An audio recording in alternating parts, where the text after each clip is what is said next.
Danganronpa.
Now then, let's begin with a simple explanation of the class trial.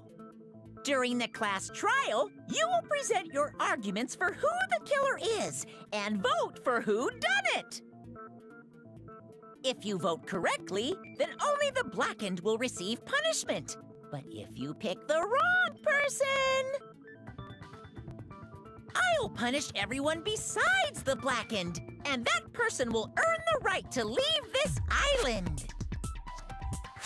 Oh, no matter how many times I hear it, it's such a cruel rule. Now then, let's first discuss the motive. That masterpiece of gaming, Twilight Syndrome murder case. What? Who cares about that game? The outcome of this trial should be determined by whether or not we find Mahiru's killer. Nevertheless, we shouldn't ignore it. After all, that game is the motive this time. Yeah, you're right. Then let's try discussing that first. I'm sure everyone who's beaten the game already knows that it's based on an actual murder case. Some of us have not beaten that game. Give us a detailed explanation. It means Twilight Syndrome Murder Case is a non-fiction game. Additionally, some of us are characters in that game too. Some of us are characters in a video game? So, I think it's better if we clarify who the characters in the game are first.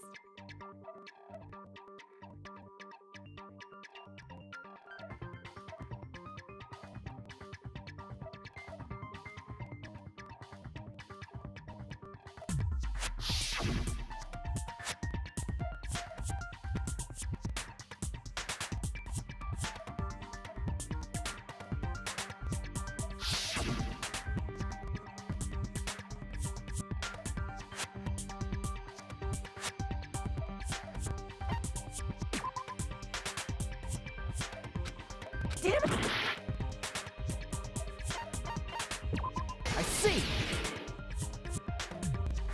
Girl A is probably Nikon Tsumiki. That timid tone. That definitely sounds like Girl A. Based on the list of names in the staff roll, I can't think of anyone else who would be Girl A. Why am I in a video game?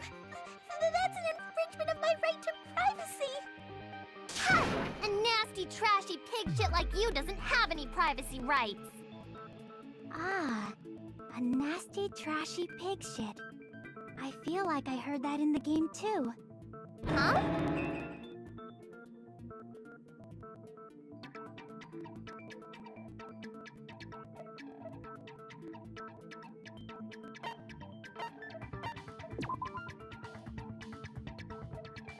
Damn it!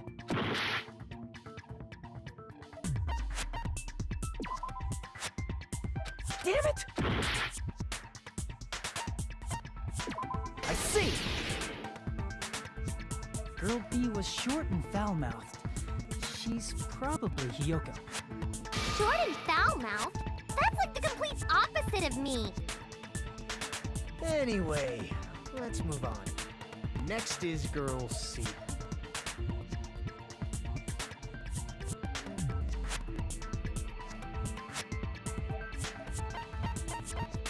I see! Girl C is Ibuki. Girl, see? Then I'll see you next Tuesday. Let's move on to Girl D.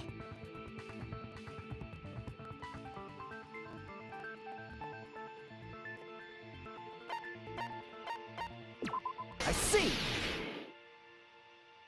Girl D is Mahiru, the victim in this case. Yeah, that's correct. Let's skip Girl E and talk about Guy F.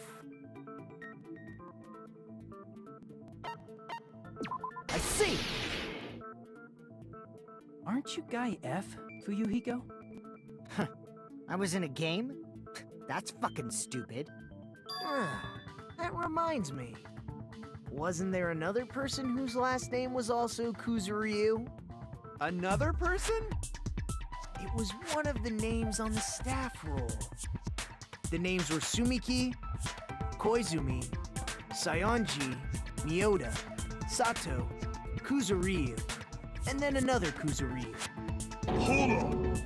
Why do you keep saying there were two Kuzuryus? It's not like I'm wrong. That's how it's written on the staff roll. Since you beat the game, you probably know what this actually means, right?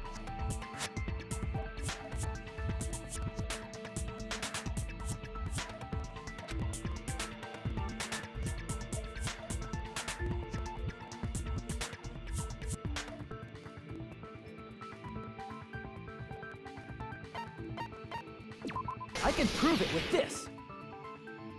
In the game, Guy F, Kuzuryu, mentions that he has a little sister. Hmm? What do you mean, little sister? This is what Guy F said in the game.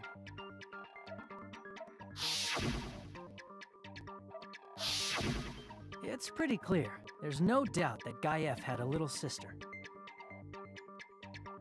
Plus, the sister actually appeared in the game. That's why the name Kuzuryu appeared twice.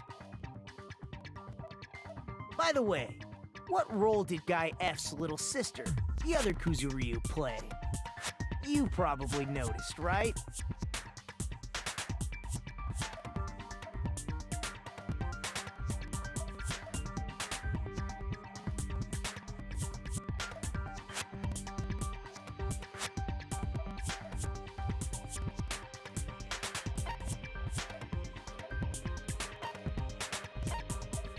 I see! The dead high school girl who was the first victim in the game is the only person I can think of.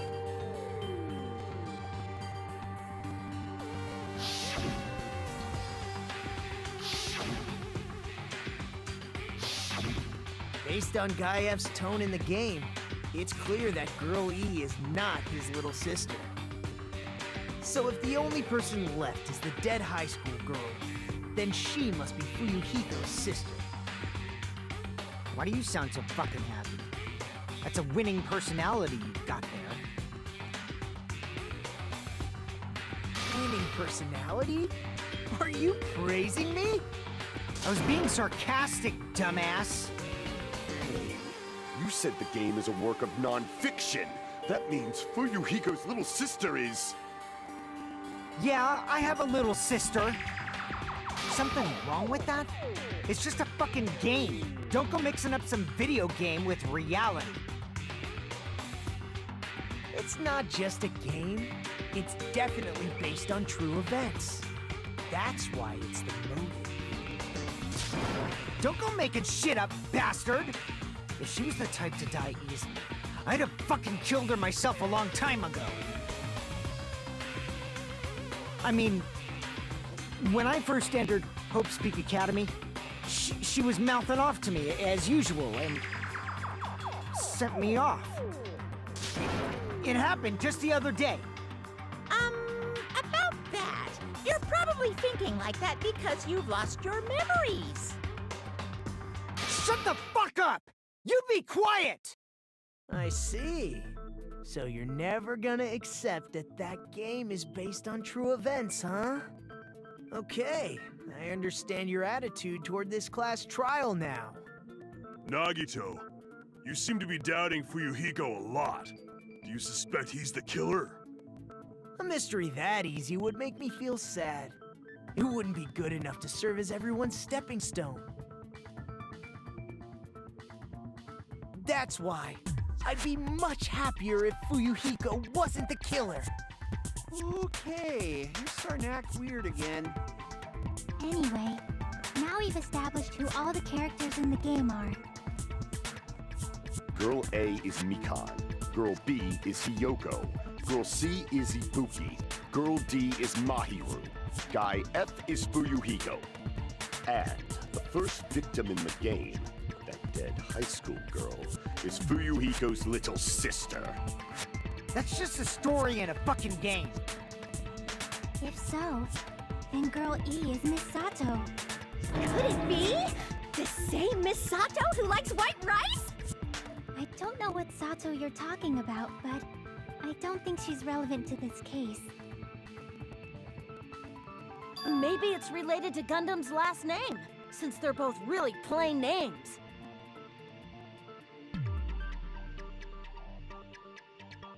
Tanaka may be an ordinary family name, but it's far better than Sato or Suzuki.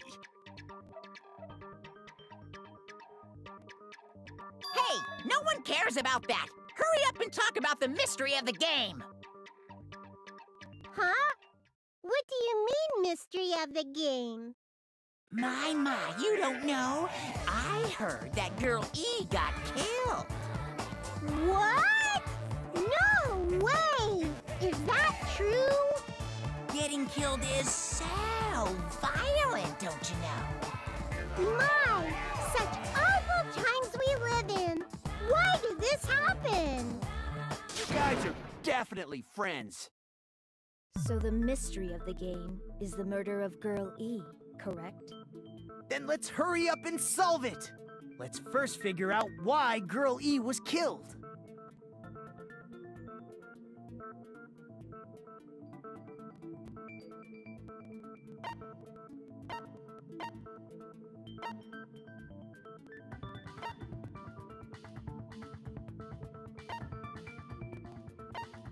I see!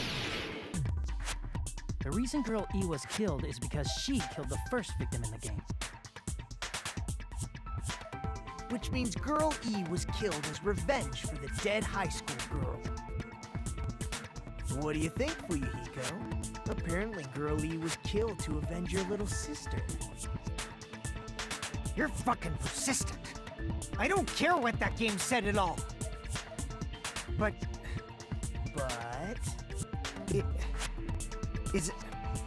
Is that true? Girl E, she killed the first victim?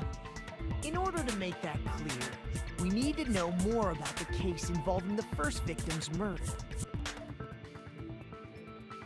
It's the murder that occurred in the music room. I knew it would come up, so I prepared in advance.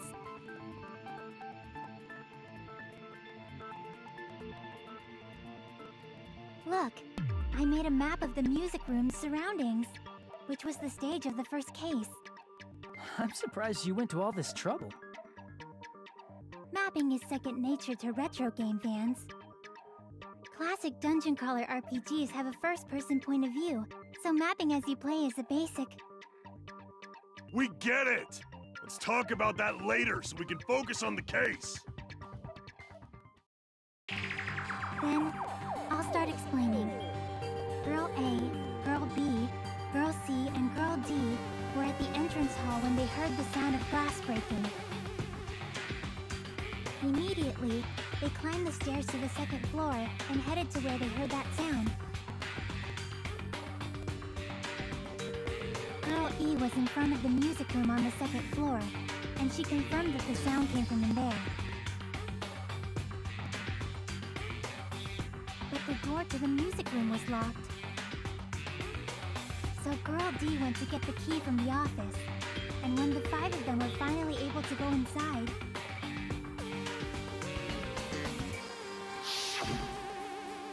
they found the victim's body, dead from a blow to the head. Because the music room's window was broken, the girls thought the killer escaped through there. The sound of breaking glass that they heard at the entrance hall seemed to confirm that. Plus, Girl E's school swimsuit was stolen, so they concluded that the escaped killer was some pervert. How does that sound? Yep, an understandable explanation. Just as expected from the ultimate gamer who excels at clearing games. But it wasn't a pervert, right? Wasn't the real killer Girl E? Obviously. Girlie was waiting outside the music room for the other girls after she killed the first victim. Did she lock the music room from the outside? Then she would have totally needed the key from the office. Which means Girlie was hiding that key. We can assume she used it to lock the music room after she left it. But Girl D was the one who went to the office to get the key to the music room, right? By the way, since it was never mentioned in the game, we can exclude the possibility of there being a spare key. You can lock the music room from the inside, right? So from there, Girlie broke the window and escaped. And sprinted to the front of the music room as fast as she could before the others arrived. She would have passed by the entrance hall where the other girls were waiting if she tried to do that. Then, forget this! It's not cute to see an old guy sulk. Hey, is Girl E really the killer? We haven't reached an answer yet.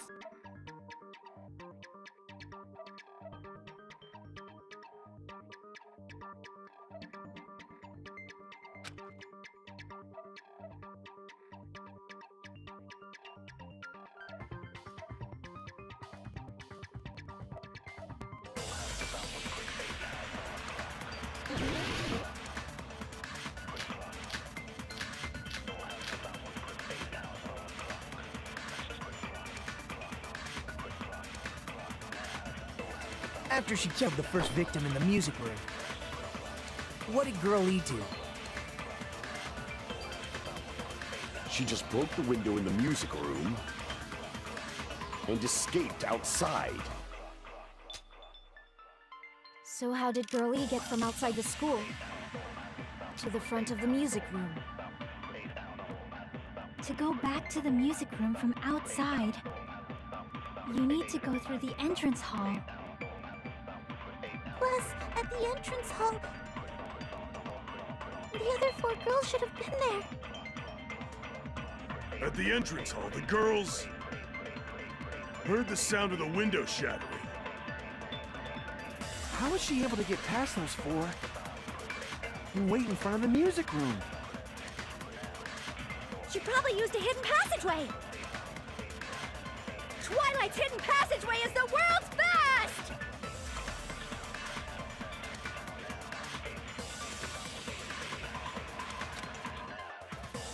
After she killed the first victim in the music room, what did Girl E do?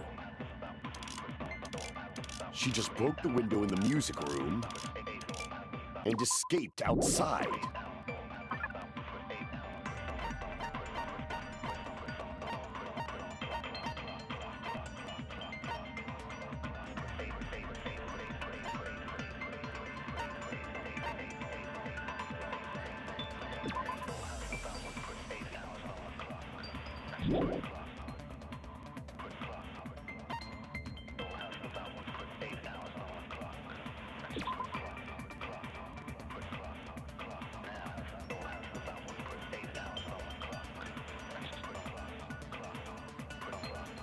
So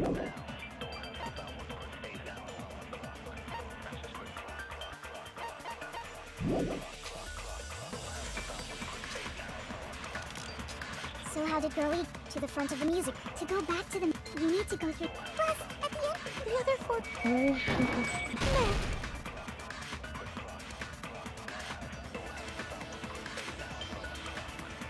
Crap!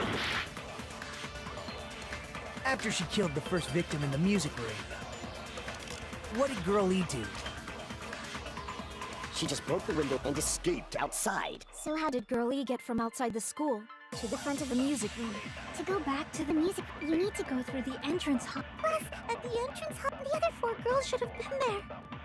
At the entrance, heard the sound of the window shattering.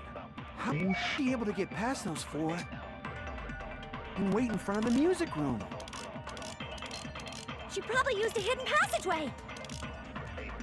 Twilight's hidden passageway is the world's best!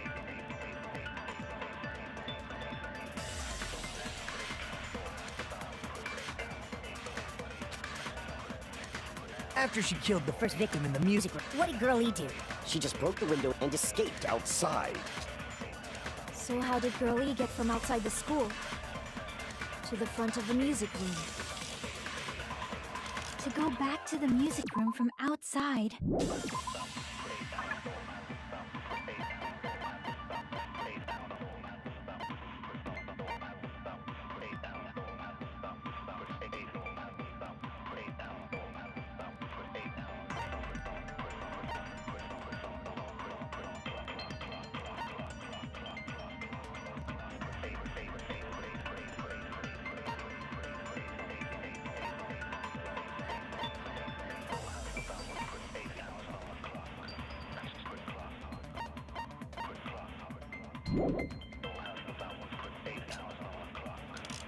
You need to go through the entrance hall. Plus, at the entrance hall, the other four girls should have been... At the entrance, heard the sound of the window.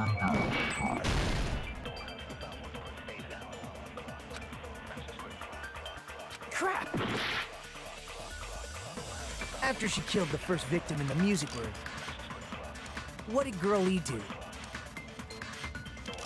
She just broke the window in the music room and escaped outside.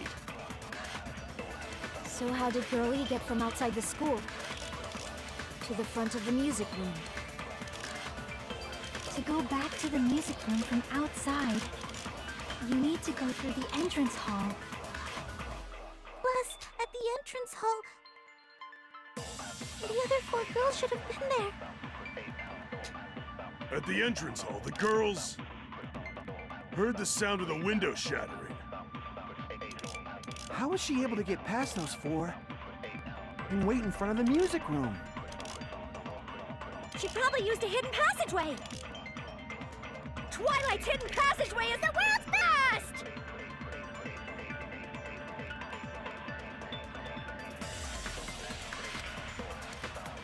After she killed the first victim in the music room, what did Girl E do? She just broke the window in the mute and escaped outside. So how did Girlie get to the front of the music room? To go back to the music, you need to go through the entrance. At the entrance, the other four should have been there.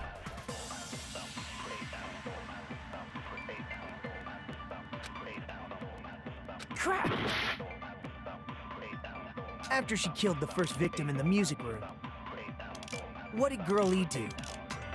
She just broke the window and escaped outside. So how did Girlie to the front of the music room? To go back to the you need to go through the... Plus, at the entrance hall, the other four...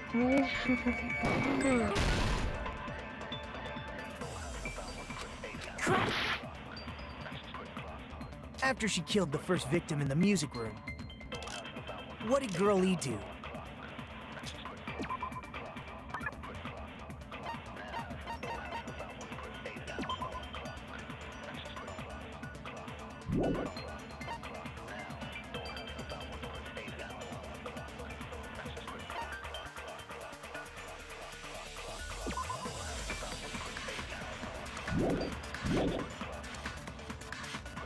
She just broke the window in the music room and escaped outside. So how did Girlie get from to the front of the music room? To go back to the you need to go through the entrance hall. Plus, at the entrance hall, the other 4 girls should have been there.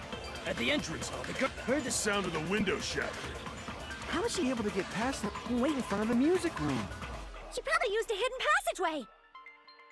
Twilight's hidden passageway is the world's best!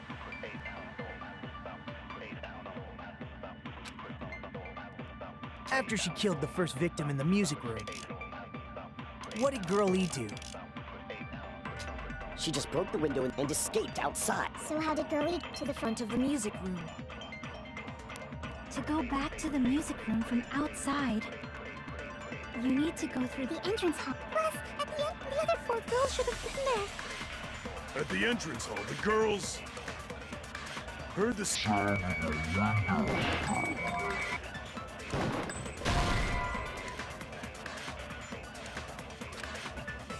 Crap!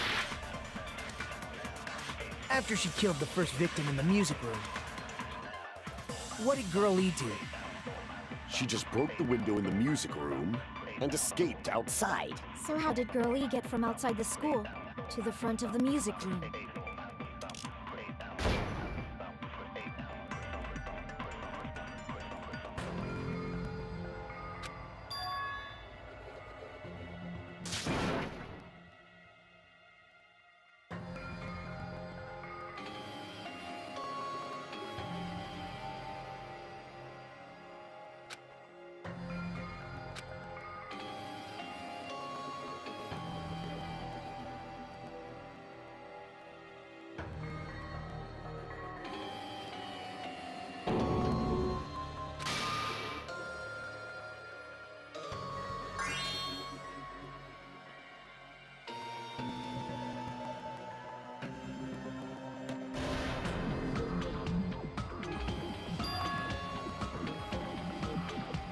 This is our end?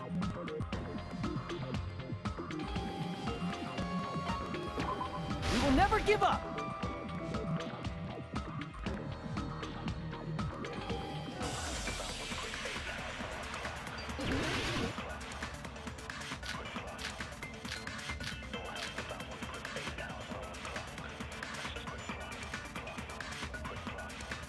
After she killed the First victim in the what did Girlie do?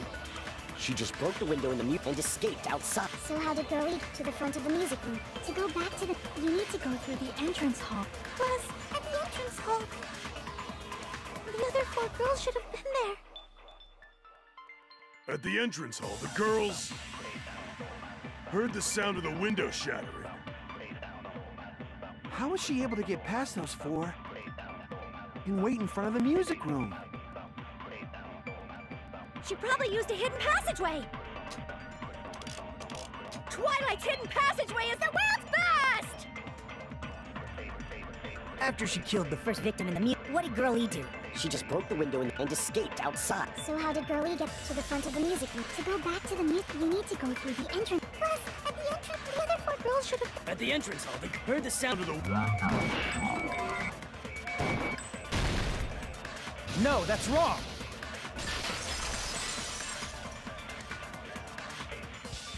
First of all, the sound the girls heard wasn't the window breaking. If it wasn't the window, then what broke to make that sound? A vase. Vase? How low can you go? After the murder, a broken vase was discovered in the classroom next to the music room. So the sound of breaking glass that the 4 girls heard wasn't the music room's window. It was the sound of the vase breaking. Probably. Actually, the murder was nearly finished by the time the 4 girls met in the entrance hall. Girl E killed the victim in the music room, broke the window, and went to the office to get the key. With that key, she locked the music room from the hallway, returned the key to the office, and went back to wait in front of the music room. All she had to do was break the vase in the next door classroom as the four girls met by the entrance hall. To make them think the murder had just occurred and that the killer had just escaped. So, when the four of them ran over after they heard the sound, Girl E acted like she had just rushed over too. I see. Now the mystery has been solved. Wait a minute! The mystery hasn't been solved yet! You haven't determined what the murder weapon was yet! Who cares about the murder weapon? We found out who the killer was. Not cool! I went to all the trouble of making this death march, so you've gotta stick with it to the end! What the heck? You're so annoying! Fine, let's figure out the weapon. If this keeps up, I'm gonna feel like I need to shit. Which means I'll feel disgusted. You're the disgusting one. The weapon is pretty unconventional. The answer was revealed in the game, though. Now then, will you guys be able to figure it out?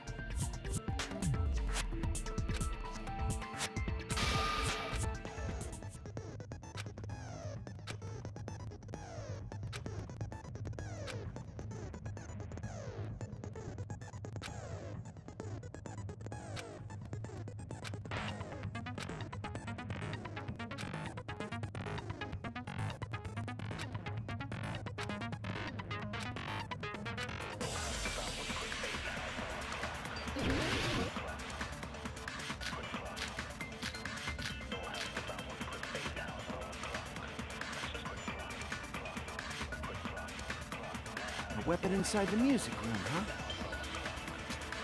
What about broken glass? Isn't the cause of death a blow to the head? Think you talked her with the fish tank. That's too big to be a weapon. Then the piano. Why are you going even bigger? The investigation conducts universal chaos. It's on that big a scale, too? How about beating her with gravel instead? If it's a weapon that was used to beat them to death, it should have had blood stains.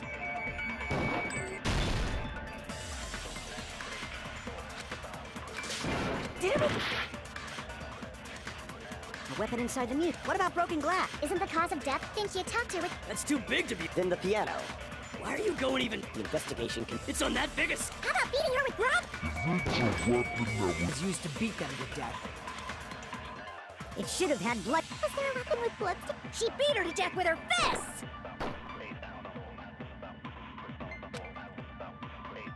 A weapon inside the mute. What about broken glass? Isn't the cause of death? Think you talked her with... That's too big to be. Then the piano.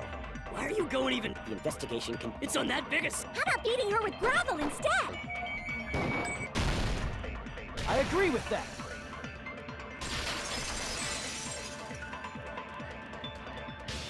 I got it. The killer must have used gravel to attack the victim. My goodness. I got it right. And I was just throwing things out there.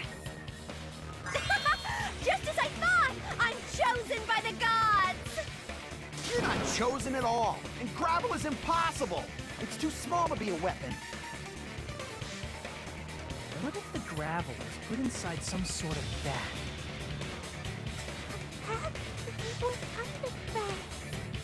If the weapon is something that appeared in the game, then so is the bag.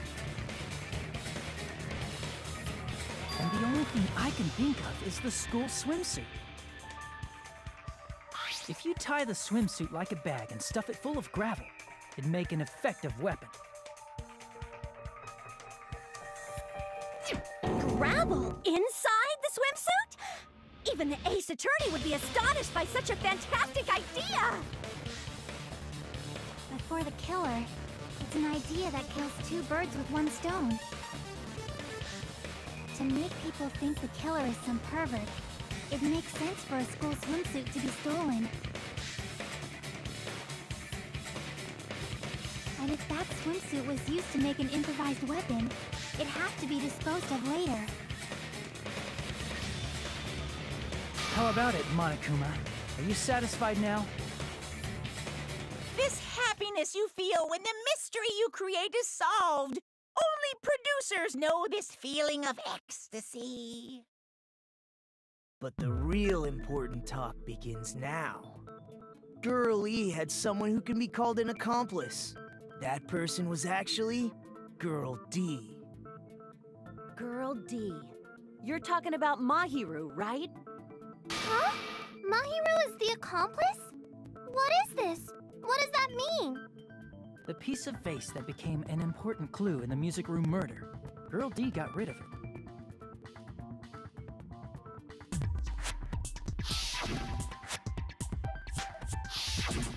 And apparently the reason Girl E committed murder in the first place was to protect Girl D. Girl D was being harassed by the victim.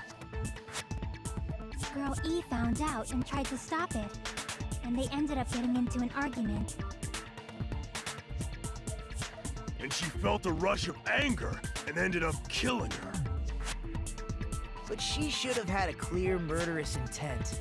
I mean, she choked her out and then bludgeoned her to death. She probably made her unconscious by accident. And from there, she couldn't go back. I somewhat understand that feeling. You can? That's pretty scary. But Girl E was also killed by someone on the 4th day, or the game's last day. I might as well ask just in case. Who do you think killed Girl E?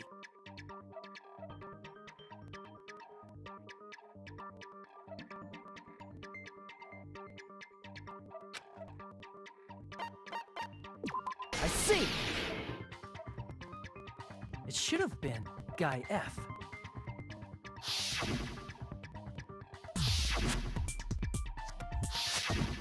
A scenario where Guy F murders Girl E out of a burning, hellfire desire to avenge his murdered sister. But Guy F is... What?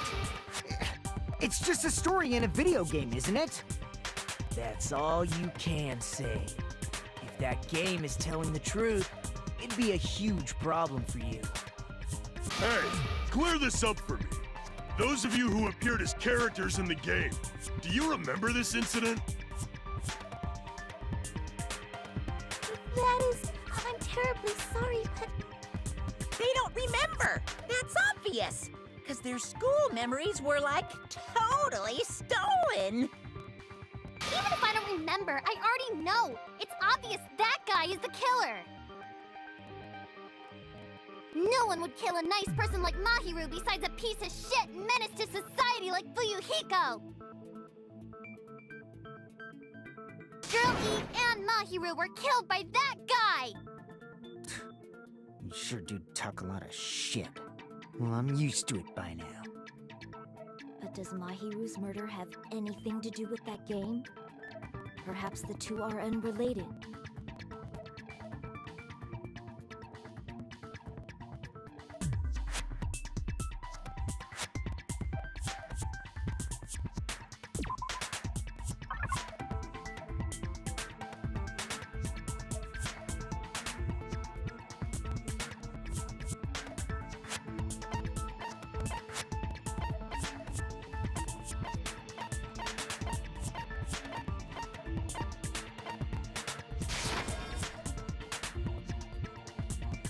Crap!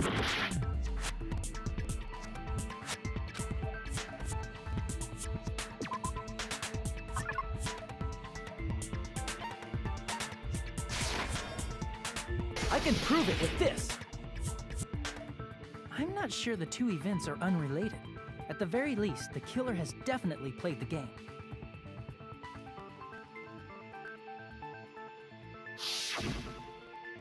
As proof, Mahiru, who was killed in the beach house,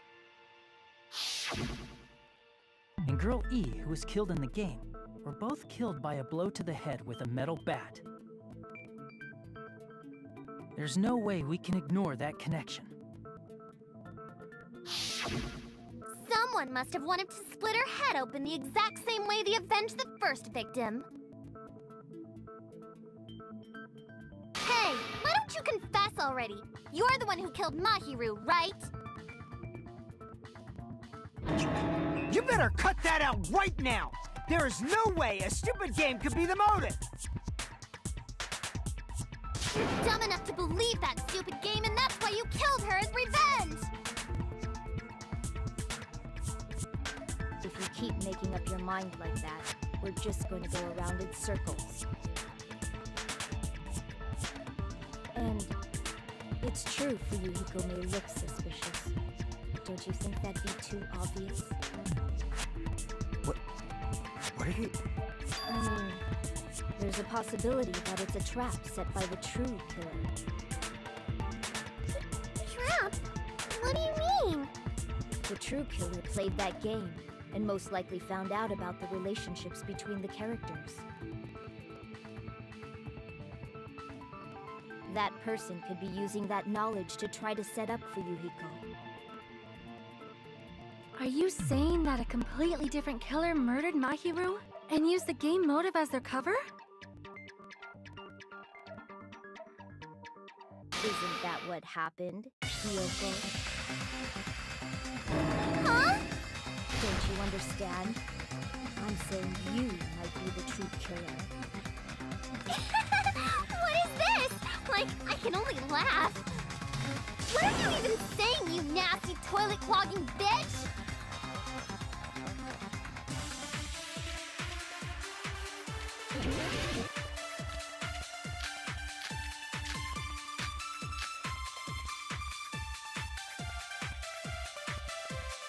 What are you saying, you four-eyed troll? Accusing me of killing Mahiru? You're so mean! Why do you doubt Hiyoko? Do you know where Hiyoko was today? She was at the beach house, the scene of the crime. But I didn't go to the beach. No, that's wrong!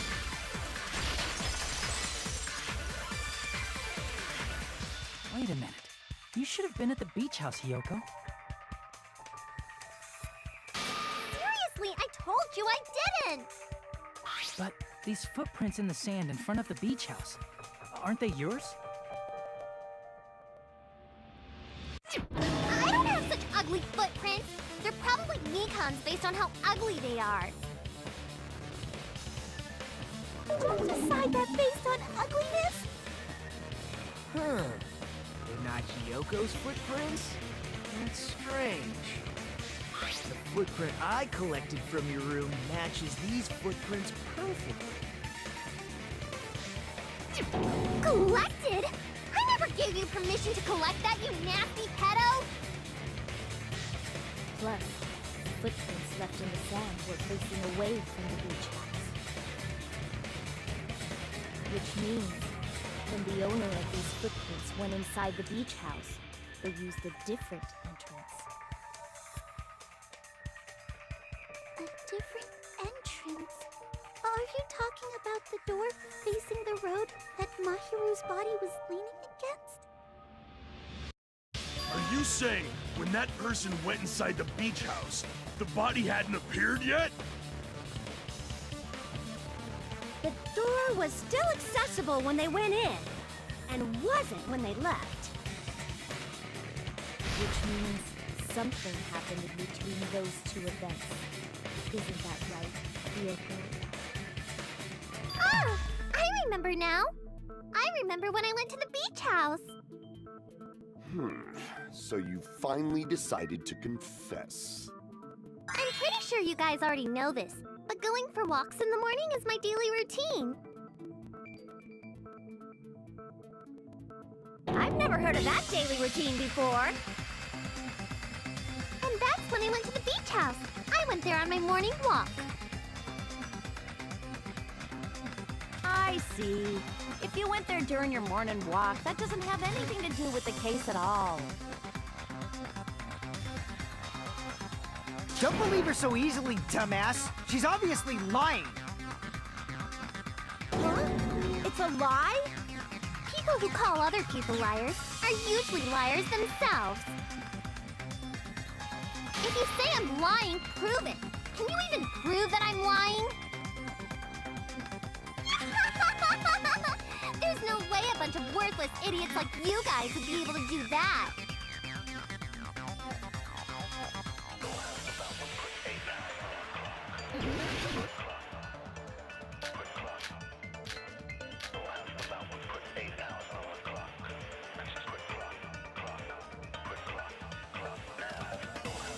I did go to the beach house,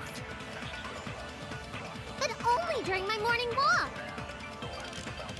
I didn't go any other time.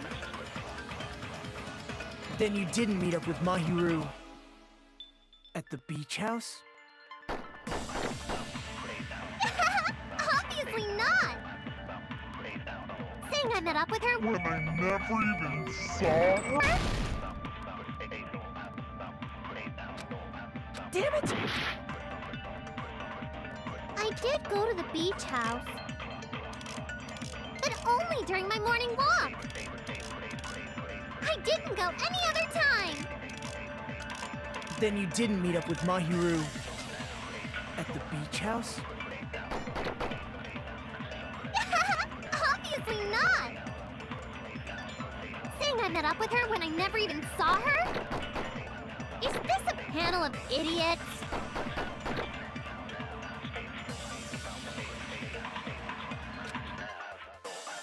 I did go to the beach house, but only during my morning walk. I didn't go any other time.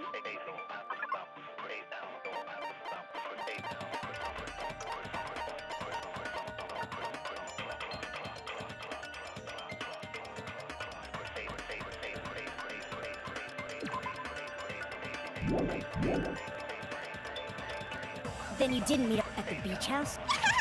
Saying I met up with her? Is this a panel of idiots? I did go to the beach, but only During my morning walk?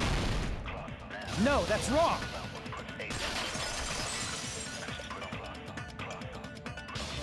Only during your morning walk, huh?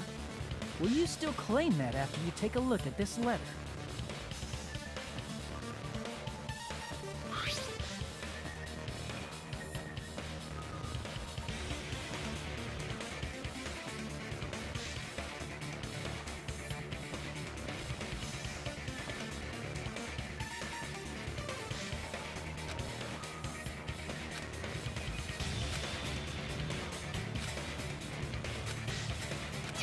that letter. It's the one Mahiru had, right? I see. So Hiyoko was able to arrange a meeting with Mahiru by exchanging letters with her. What is that letter? I'm serious. I don't know. Oh, snap! I remember now. I totally saw you. Huh?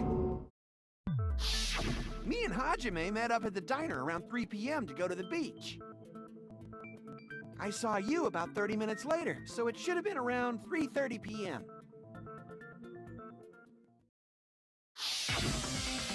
See. So if she met Mahiru at 2:30 p.m., killed her, then ran away afterward, I think 3:30 p.m. is a reasonable time for you to have witnessed here. You're wrong! You're totally wrong! Now that you mention it, you also passed by the diner, Fuyuhiko. So you should have seen Hiyoko too, right? No, I didn't. It's just a coincidence that I passed by the diner. I wasn't even paying attention to the beach house. I went straight back to my cottage after I saw you guys. I didn't see anyone during that time. For some reason, that sounds suspicious too. It's the truth. Deal with it. Just leave him alone. The be a waste of time to question him any further. Anyway, that letter in Kazuichi's testimony says it all. You were meeting up with Mahiru at the beach house. Seriously, I don't know. I didn't even write that letter. I'm telling the truth. I really don't know. Is she really crying? Or is she faking it? She's probably faking it. We can assume she summoned Mahiru with the intention of killing her all along. That's why she wrote a letter to let her know where to meet, so the others wouldn't find out. And then you went ahead to the beach house, hid yourself in a specific place, and waited for Mahiru. There's evidence for that too.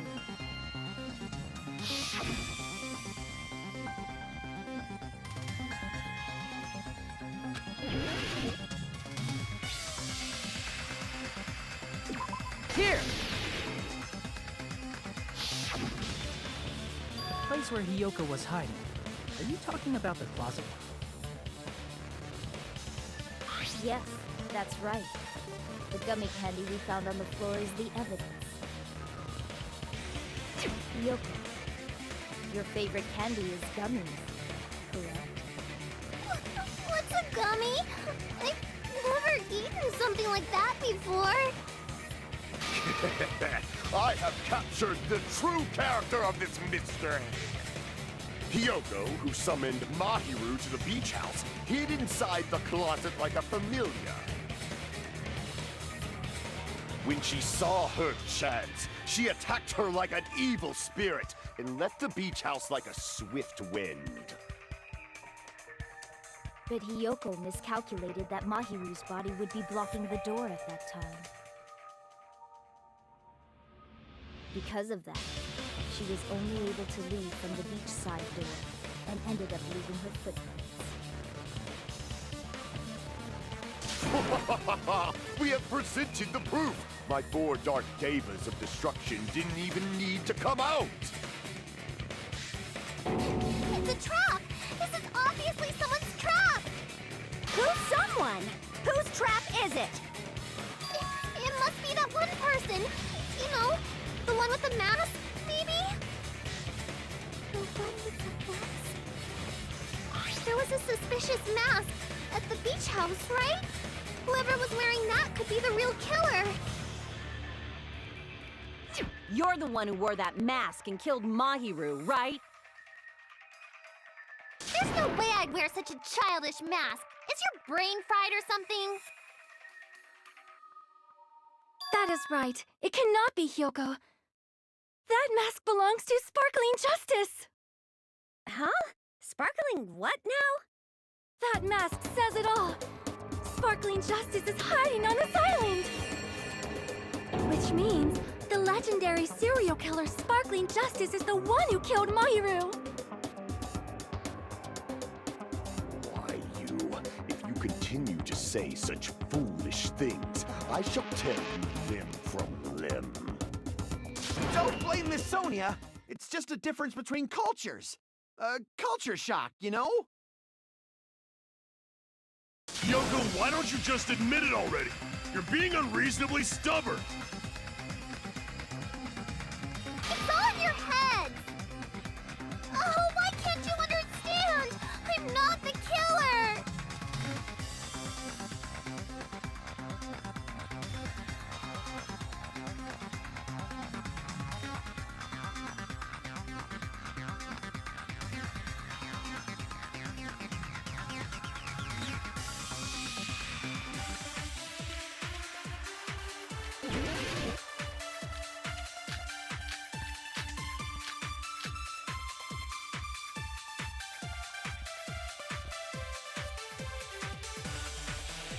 I shall render my verdict upon this mystery's conclusion.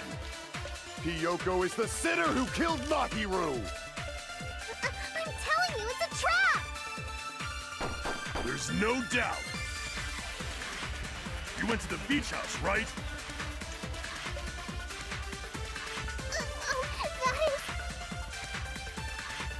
And weren't you also hiding in the closet?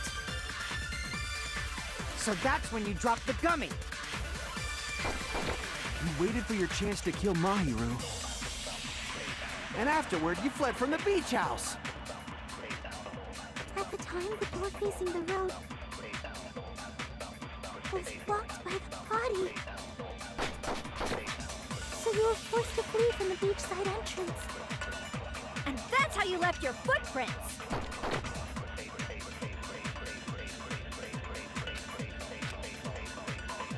I shall render my verdict upon this mystery's conclusion.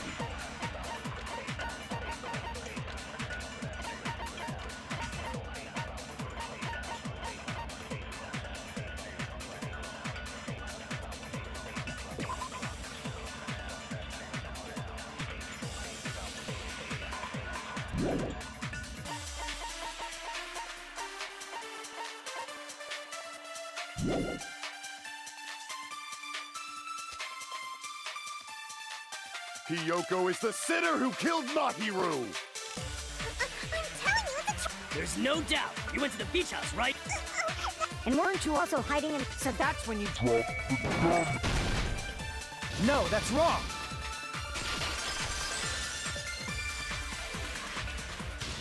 About that gummy, did Hiyoko really drop it? The only one childish enough to eat gummies is that midget over there. You're a midget too, you know. You're the one who worries about never getting taller. It's true Hiyoko likes to eat gummies, but she only eats a specific brand. The brand of gummies you eat only have strawberry, melon, grape, and orange flavors, right? Huh? But what about the lemon flavor? The gummy at the crime scene was yellow, so it obviously looked like it was lemon flavored. Huh? That gummy is yellow? And it's not mine! The ones I eat don't have any yellow gummies! That's right. None of the gummy bags in her cottage had any yellow ones. Then we can't assume Hiyoko is the one who dropped that yellow gummy. See? Didn't I tell you? It's definitely a trap! Damn it! Who would set a trap like this? I'll get my revenge! I'm gonna bop you on the head with all my might! Hold on, you little bitch! You think you're in the clear just because of a little gummy? Don't be stupid! I'm not done backing you into a corner yet!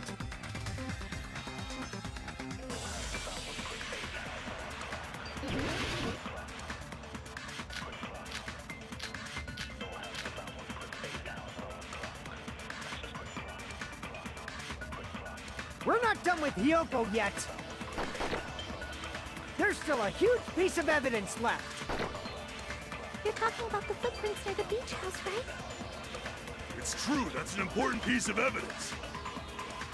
And we can thank Mahiru for it! What does that mean? Mahiru used her last ounce of strength and blocked the door to the road. Thanks to her, we have the evidence we need. That's wrong! I left those footprints during my morning walk!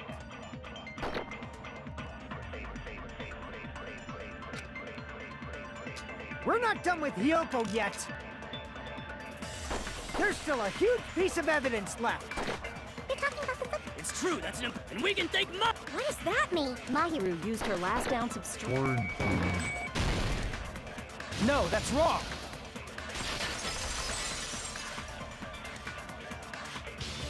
Mahiru didn't block the door. Her death was instant. Instant death? According to my autopsy, yes, there's no doubt that Mahiru died instantly. If you keep making shit up, I'll fucking kill you! I'm sorry! Ryuhiko, you cannot do that. Only a coward threatens women. I'm pretty sure her death was instant, too. I mean, her injury was only a single blow. That's why Mahiru isn't the one who blocked the door. Someone else used her body to block it. Someone else? The killer, of course. They're the one who blocked the door with Mahiru's body. That's why there were bloody drag marks left on the floor. But why did the killer block the door? Just ask Hiyoko. She's the killer after all. Seriously, that's not true! Let's assume Hiyoko is the killer. Wouldn't that mean she's also the one who dragged the body?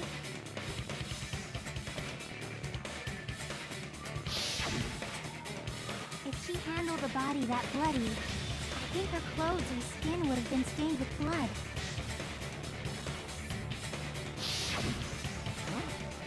But when I saw her, she was clean.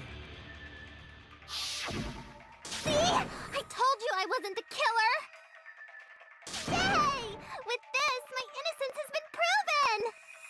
I won't let you look down on me! We haven't decided that yet! Hey, Fuyuhiko, why do you keep insisting that Hiyoko is the killer?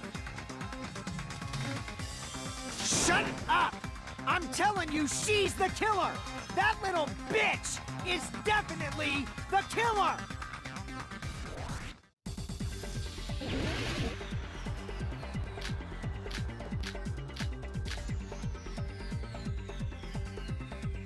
If Mahiru didn't block the door, then Hiyoko did it! She killed Mahiru and blocked the door with her body. Hiyoko is the only killer I can think of! Then Hiyoko did. She killed Mahiru and blocked the door. Hiyoko is the only killer I can think of. If Hiyoko moved the body, then she should be covered in blood. So what, dumbass? There's a shower room inside the beach house. After she moved the body, she just washed it off. Allow me to cut through those words! No, washing it off in the shower is impossible, because the shower in the beach house was out of order.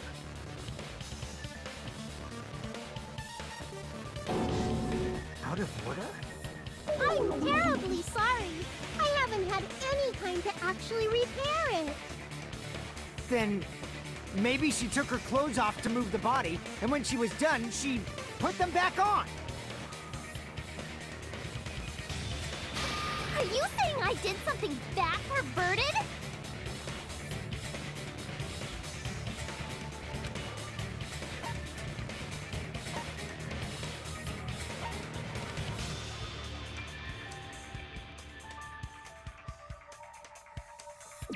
I see.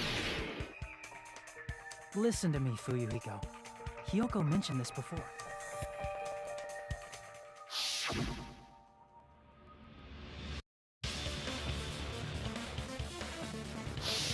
Which means Hiyoko can't change by herself. It's impossible for her to put on and take off her clothes.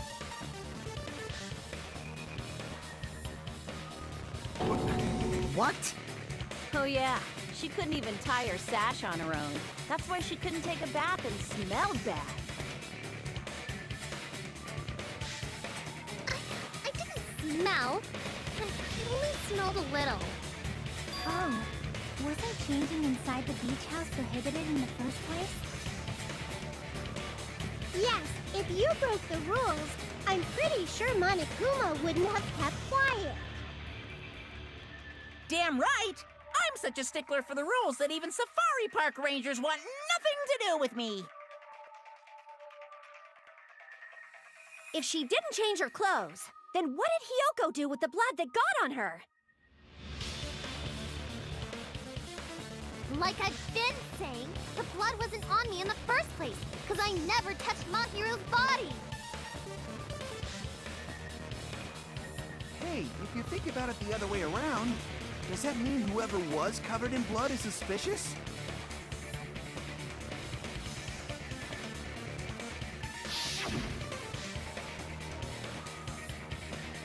Because if so, I believe Akane was soaked with blood when we all met up to go to the beach. Didn't I tell you that was because I got beat up by Coach Nekomaru? I can attest to that.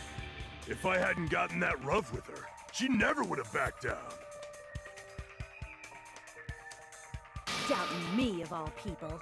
You got some nerve. All right, I'll bend your body in half so you're stuck in a bowing position for the rest of your life. That actually sounds pretty cool!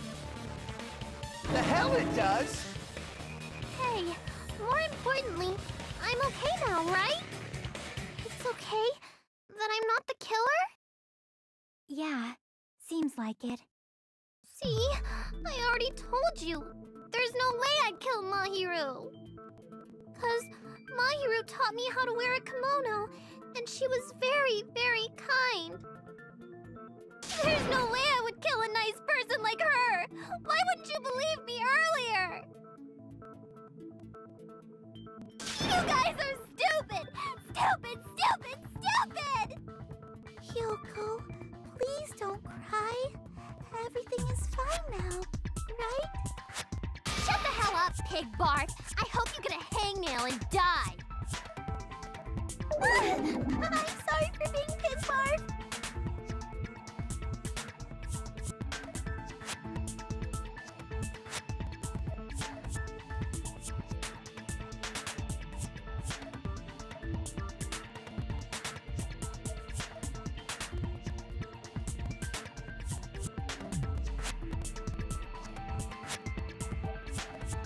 Hey, Hyoko. Now that our suspicions have been addressed, can you tell us the truth? Huh? Even though you're not the killer, you still went to the beach house, right?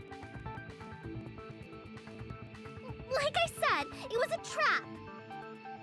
Yeah, I got that already, so... Can you give us the details about that trap? I would like to know too. It might lead to some kind of clue. Fine. You want me to talk, huh? Earlier this morning, Mahiru was the one who came up to me. She asked if we could meet up later. Huh? But didn't you say earlier...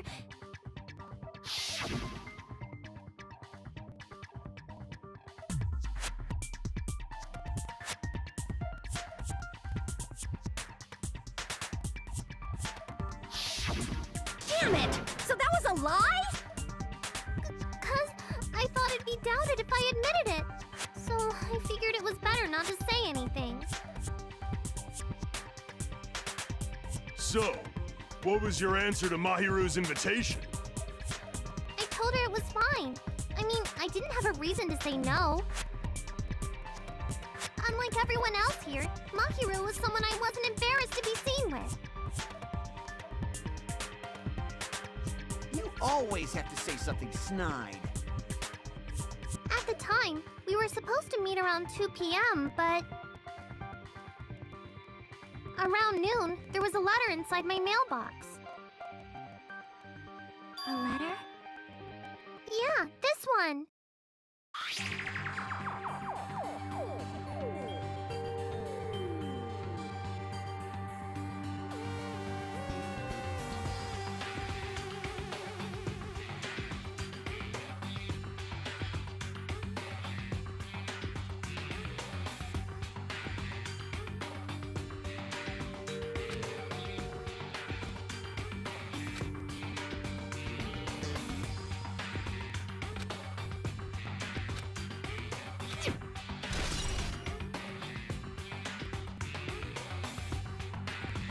I saw this letter and went to the beach house at that time.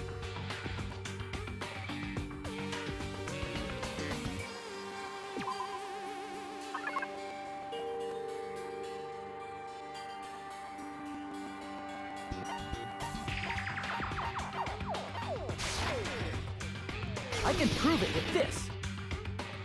This letter. Doesn't it look like its contents are different from the letter Mahiru had?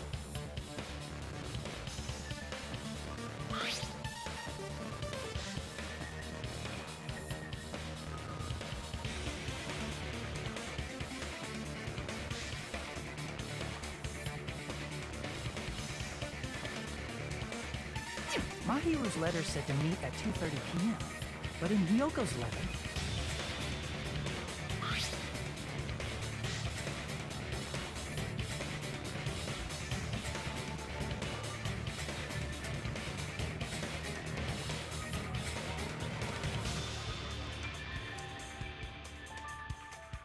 Whoa! The meeting times are off. It's also strange that both letters wanted to change their meeting spot to the beach house. It would be plausible if one of them said it, but for both letters to say the same thing? Hyoko, since you wrote it, what do you think? Like I said, I never wrote the letter. How many times do I have to tell you?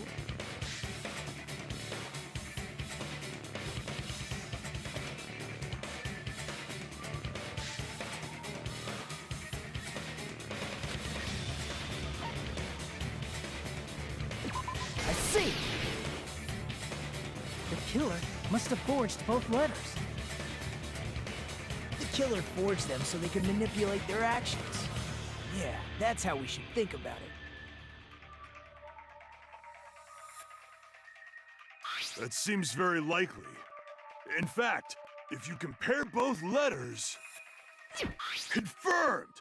Just as I assumed, the handwriting is the same. The content of the letters matches too. Like this part. I was going to tell you in person, but I couldn't find you, so I put this in your mailbox. This part, it seems there's someone who wants to interfere with our meeting. And this part, let's keep it a secret. Until then, let's try not to see each other for a while. The killer forged both of those letters. In doing so, they were able to control Hyoko and Mahiru to do their bidding, like a netherworld puppeteer. So they completely tricked me. And then Mahiru's killer. How mean! Give me back Mahiru! Really? This is really terrible. I've offered to help so many times, but the killer this time didn't discuss their plan with me at all. It's all my fault. I'm so ashamed of being unreliable. Here we go again. Once we let our guard down, this happens. We can just lightly punch him to death later. So based on what the letter said, you went to the beach house at 2 p.m., right, Hyoko? What's most important is what happened afterward. What on earth happened there? I fell asleep. Why did you fall asleep? It's not like I wanted to. I think I was forced to get a whiff of some kind of medicine or something. Medicine? That medicine, could it be? Did they get it from the drugstore? I thought that place seemed unsafe. They even have prescription medicines laying out in the open. If you were aware of that from the start, you should have done something about it.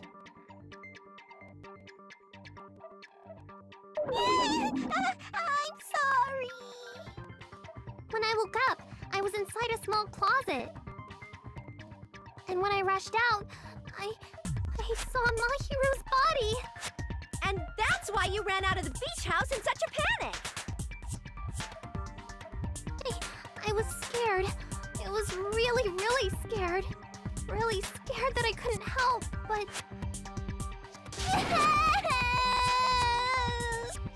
The killer probably planned to frame Hiyoko from the start.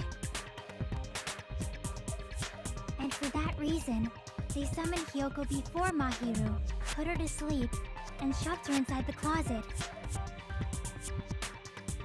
So their reason for blocking the door with Mahiru's body was to make Hiyoko leave her footprints as evidence.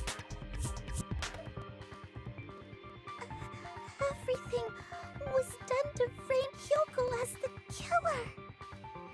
That's horrible! I didn't do anything wrong, and I was framed by Mahiru's killer!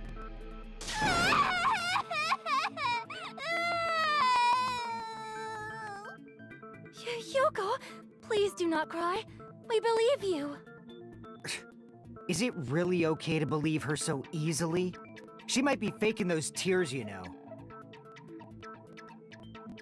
This'll never end if you keep being so suspicious. Isn't that what a class trial is all about? The only way to survive is to be suspicious. This is where we go to thoroughly doubt each other. So if you believe in each other so easily, then there's definitely something wrong with you. You're wrong, Fuyuhiko. We aren't supposed to doubt each other here. We're supposed to work together. The class trial is where we cooperate with each other, work hard, and aim for victory. The killer and everyone else. Two hopes attempting to grasp the one true hope. Two hopes clashing with each other is poetry in motion. That is what a class trial should be. Seriously, which side are you on? I'm on the side of the absolute hope that can overcome any despair. And I believe that absolute hope exists at the point where two hopes clash. Your stance is neither white nor black, but gray, and you do not yearn for your life, or even for victory. Jeez, I wish he'd just side with the enemy already so I can believe what he's saying! Let's stop. Believing every little thing Nagito says is a waste of time. Yeah, we need to figure out who Mahiru's killer is. There should be a new clue contained in what Hiyoko has told us. So, let us believe Hyoko's words and discuss it once again with everyone. Yup, yup! The debate proceeds when you assume you can believe each other. Good job! That's the right way! That's the splendid power of teamwork! Hey! What do you think of that, Monokuma? I'm not gonna let you have the outcome you want!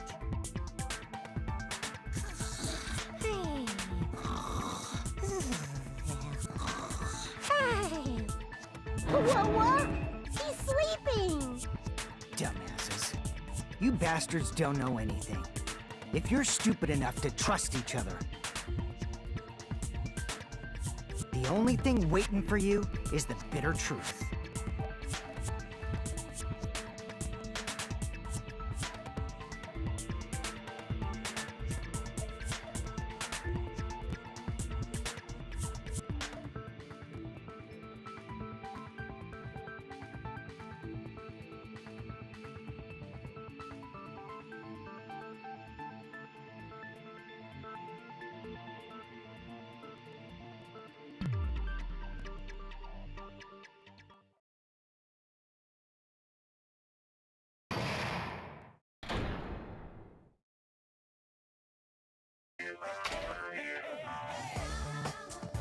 Well now.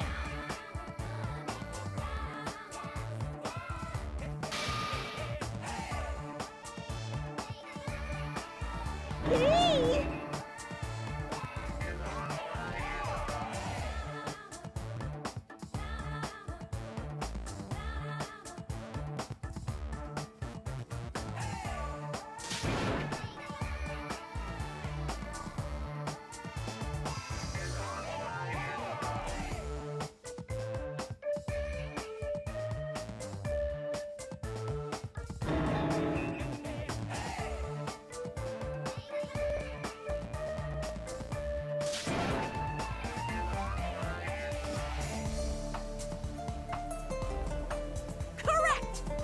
say Nanu in German when you're surprised?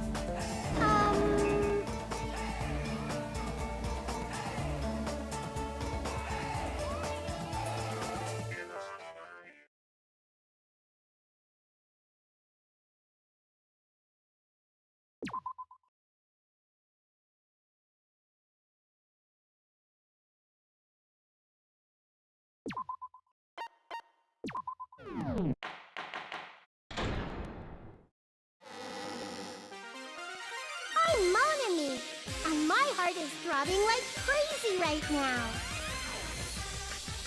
To think that the person who killed the wonderful Mahiru Koizumi is in this room. Impossible! Impossible! That's so impossible! There's no way I can believe that! Ugh, I can't do anything. How annoying! But I'm just gonna believe in everyone. That's the least I can do. Everyone do your best. Don't lose to yourselves. And don't forget to save regularly. Well, now that we've decided to believe Hyoko, now what? If the killer was luring Hyoko into a trap, then something that was used there might be a clue. Do you mean the letter? No, it was probably the gummy. Huh? Candy can be a clue? Hey, when you woke up, was the gummy already there? Now that you mention it, I feel like it wasn't. Just as I thought. Just as you thought? If the killer planted evidence while Hyoko was there, she would have thrown it away if she found it. Which means the gummy was placed inside the closet after Hyoko fled from the beach house? The killer returned to the scene of the crime after I left? They wouldn't have to do something that troublesome as long as they hid somewhere within the beach house. That's impossible! There's nowhere to hide! I even glanced inside the shower room as I was running away, but there was nobody there. Then, does that mean the killer came back? I wonder. At any rate, the solution to that problem is connected to what really happened. That's what I think.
It's all coming together.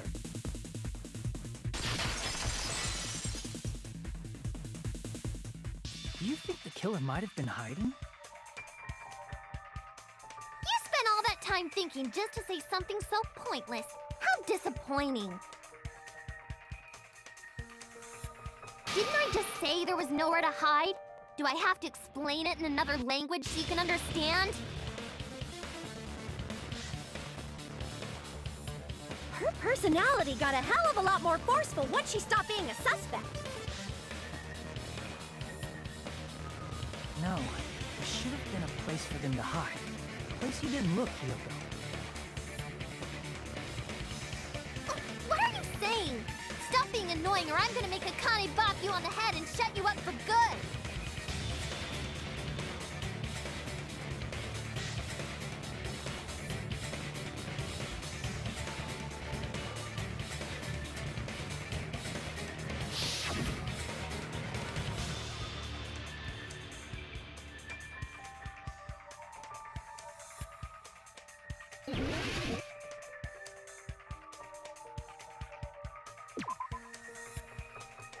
Crap!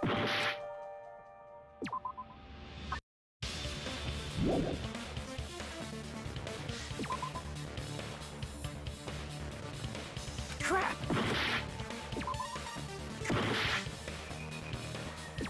Here! The killer is probably hiding in the closet. The closet? That's where I was locked up! After you woke up, you said you rushed out of there, right? And you probably didn't look inside the closet very carefully. But could two people even hide in such a small place? And without Hyoko knowing?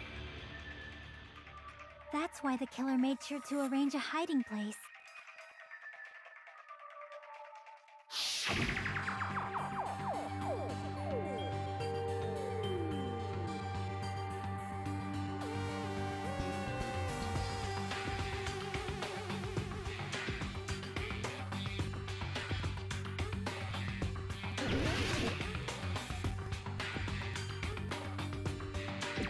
Here! What about the surfboard case in the closet? I'm pretty sure they could have hidden in there. Huh? Inside the surfboard case? But the shelf it was on, it was pretty messy, don't you think? Two surfboards were stacked on the top shelf, and there were surfboards that weren't even in a case. The killer probably did that on purpose to secure a hiding place. 'Cause we haven't been on this island that long, so the closet shouldn't have been that messy, I think.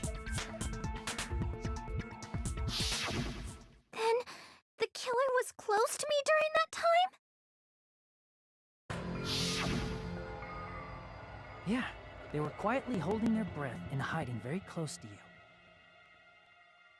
It's kinda like in for a penny, in for a pound, so to speak. Don't you mean it's always darkest under the lighthouse? I shouldn't say things I don't understand, like, so to speak. Anyway, the killer hid silently, and after making sure Hyoko left, they finally left the surfboard case. I agree with that as well. Seriously, nobody asked what you think. There's no way the killer would leave Hyoko by herself if they were trying to frame her. If Hyoko was left alone and ruined the evidence the killer had planted, it would have messed up their plan. Instead, it makes more sense to think that the killer was hiding in the beach house, watching Hyoko. Saying whatever you want, even if you didn't ask. All right, if you don't want to friggin' get punched, just stand still and let me punch ya! Oh, you shut up. Then, grit your teeth. Sorry, Akane. It's not like that. Hey, Monokuma, can I ask you about something that seems strange to me? I believe Prince Shotoku was from the future. A man from the future is always directing the flow of history. I'll listen to your story about men from the future some other time. As I recall, the body discovery announcement is made when 3 or more people discover a body, right? Is the killer also included among those 3 or more people? Yeah, that's true, but, well, something like that is basically what it's supposed to be. You don't sound very articulate. Jeez! You're pretty annoying for noticing something like that! I know it sounds like an excuse, but the body discovery announcement isn't supposed to be used for deduction. It's intended to create a fair trial. It's supposed to let everyone know a body has been found. So you're saying it's unfortunate that I used it for deduction? I understand your excuse, but depending on who actually found the body, it's possible that your 3 or more people rule could be deadly. Well, as long as I keep things ambiguous, I can respond to situations with some flexibility. Flexibility, huh? So what about this time? Is it 3 people including the killer or not? Jeez, fine! You want me to say it? It doesn't include the killer this time, okay? All done. Which means 3 people other than the killer discovered Mahiru's body. What's wrong with that? Nothing. I just thought it was somewhat strange. More importantly, let's get back to our original topic. You're the one who went on a tangent. We were just saying the killer was hiding in the surfboard case, right? And after Hyoko ran away, the killer got to enjoy the simple life of destroying evidence. However, before we proceed any further, there's something we have to make clear. The killer blocked the roadside door with Mahiru's body before Hyoko ran away. But what about the blood? Now that you mention it, that mystery hasn't been solved yet. It's going to be all right. If you guys have come this far, I'm sure you can discover that answer too. Now, let's start the argument, shall we?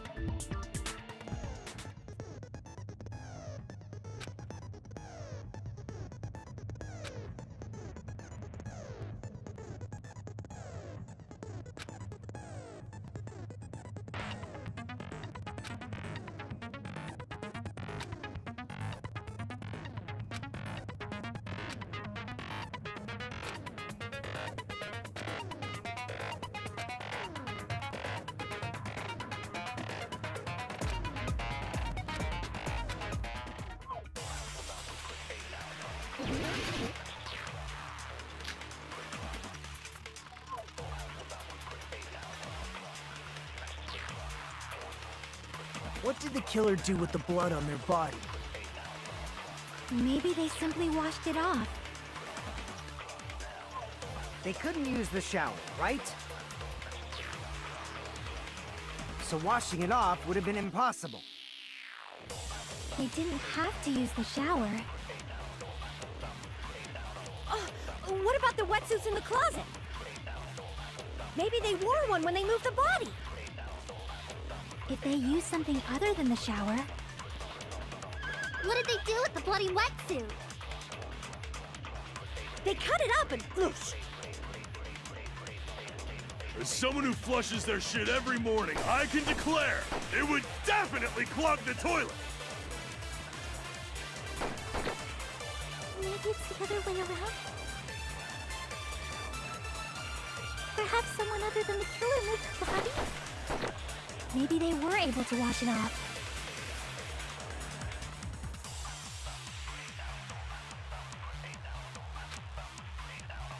What did the killer do? Maybe they simply washed... They couldn't use the shower. So washing it off would have been impossible. They didn't have to use... what about the wetsuits in the club? Maybe they wore one when they... If they used something other than the shower, what did they do with the bloody wetsuit? They cut it up and... As someone who flushes, it would definitely clog the... Maybe it's the other way around. Perhaps someone other than... Maybe they were able to wash it off. What did the killer do? Maybe they simply washed... They couldn't use the shower. So washing it off... They didn't have to use the shower. What about the wetsuits? Maybe they wore one when they... Did they use something other than the shower? What did they do with the blood? They cut it up and... As someone who flushes, it would definitely clog... Maybe it's the other way. Perhaps someone other than... Maybe they were able to wash it off. What did the killer do? Maybe they simply... They couldn't use the shower, right? So washing it off. No, that's wrong!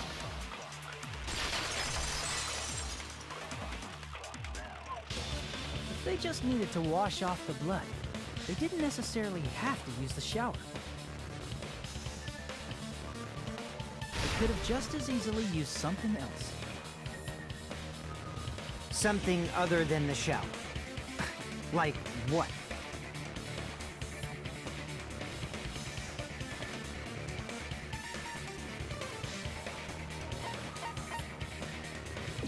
I see! Drinks inside the refrigerator. Couldn't the killer have used those to wash off the blood? I've seen through it. In theory, though, that's impossible. Why? Try to remember the refrigerator carefully, and then you will understand that there's no possible way the drinks in the refrigerator were used.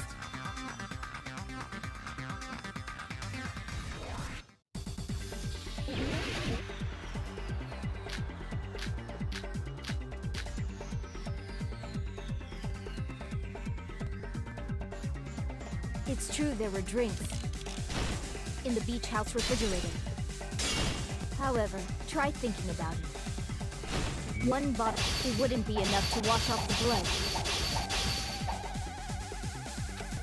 It's true there were in the beach house refrigerator. However, try one bottle, it wouldn't be enough to wash off the blood. It's true there were drinks in the beach house. However, try thinking one bottle, it wouldn't be enough to wash off the blood.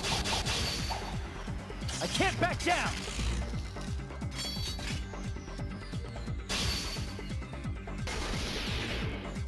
We can't assume they used just one drink. They could have used a bunch of them to wash it off. Didn't I say it was impossible? There were only flavored drinks. If you use those to wash, the blood will come off. It will leave an air, especially if you use that alone would raise suspicion. Didn't I say it was impossible? There were no... Allow me to cut through those words! Oh, there were water bottles inside the refrigerator. How many times do I have to tell you? There were no water bottles in there whatsoever. That was after the incident, right? But before the incident, there were water bottles in the fridge. And the killer took all of those water bottles and used them to wash the blood off their body. So you're saying the water bottles were gone? Because they were all used? That's a logical fallacy. It's not a fallacy. There should have been evidence inside the trash can. Evidence like a lot of thrown away plastic water bottles. Isn't that right, Chiaki? Ah, you're right. These bottles look like they may have been filled with water. Well, Now that you mention it, when I went to the beach house a few days ago, I feel like I drank one of those plastic water bottles. Huh? You should have said so sooner! Then, the plastic water bottles were used in place of a shower. Dousing your body with lots of water bottles is such a simple and easy to understand explanation.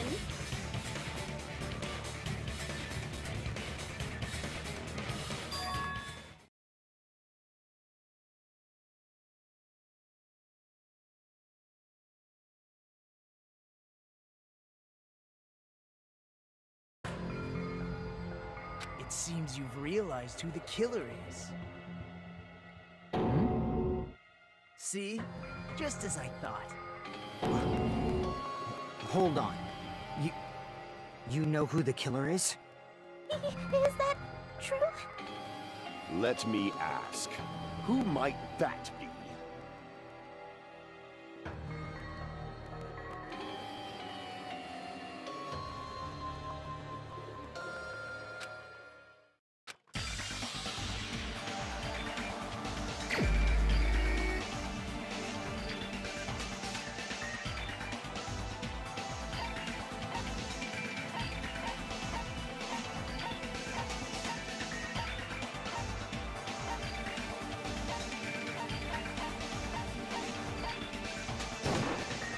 You're the only one! Echo, is it you?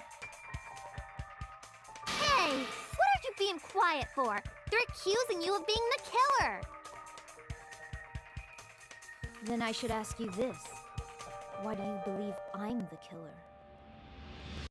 I remember when we were all meeting up to go to the beach.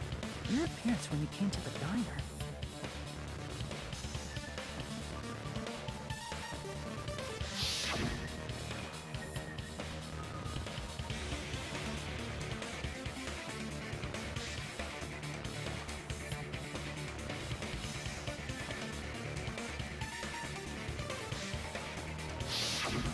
If the killer really did wash the blood off with water bottles, they'd have to drench their entire body.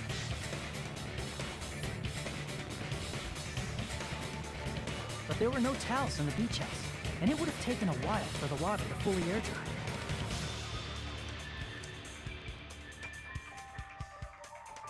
So you said you went swimming so you'd have a cover story.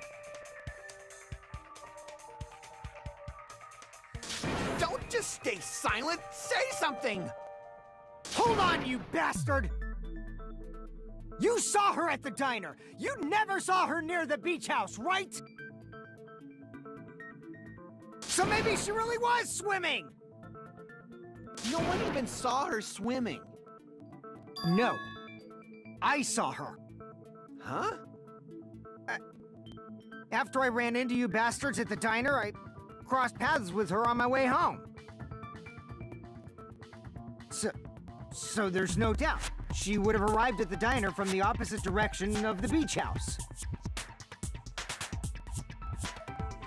Hold on. That's strange. Didn't you just say this earlier?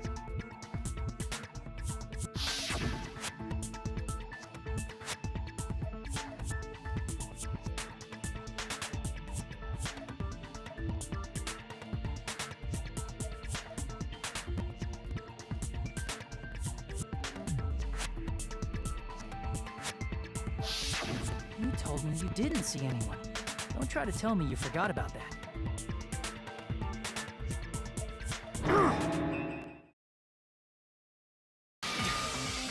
Not so fast! It's too soon to decide she's a killer! We haven't established how the killer was able to leave the beach house! Now that you mention it, you're right. The roadside door was blocked, and if it's impossible to leave from the beachside without leaving footprints, then how the fuck did the killer escape? Why are you all fired up, Fuyuhiko? You're not the suspect. Peko is. Who cares about that? Answer me! If you have an explanation, then show me what you got! might have an answer. Huh? Do you really?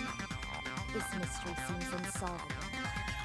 Well, if Peko is the killer, then I might just have an answer to that mystery. I see. Then let's hear this alleged method of escaping the beach house. First, let's establish how the killer escaped.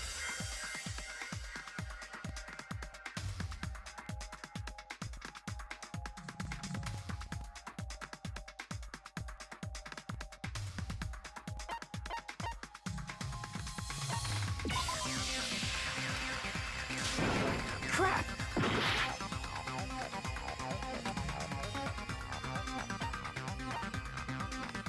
I see! If the roadside and beachside doors aren't an option, the only other thing I can think of is...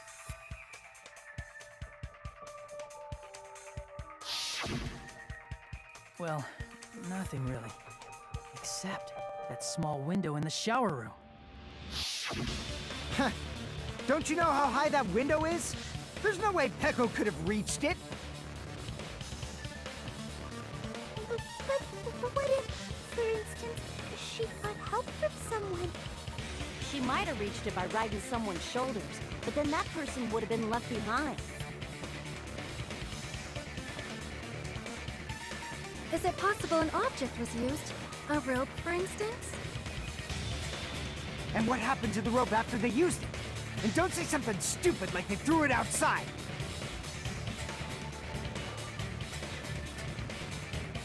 Of course not! That would violate the school trip rule!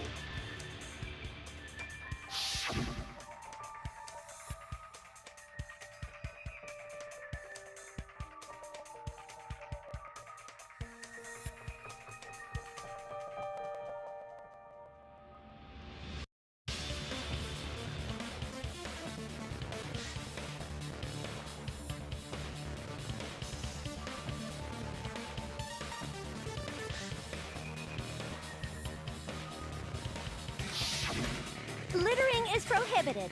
Even if it might be evidence, rules are still rules. You see? There's no way they'd be able to escape from that window. No, they just have to use an object. Chiaki, don't fall asleep on us! We just said they couldn't use an object! You did? I thought you were saying they couldn't dispose of an object. I see. You don't have to throw it away if you can just hide it somewhere on your body. Huh? Pekka was wearing a swimsuit, remember? Where would she even hide an object? And if you say she hid it in her special place, I'll stab you in yours! No! Please don't be violent.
Got it!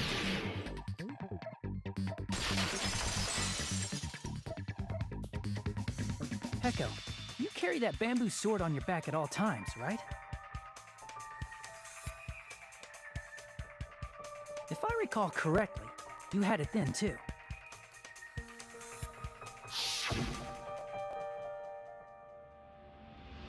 Despite the fact that you had a swimsuit on, you were still wearing your bamboo sword.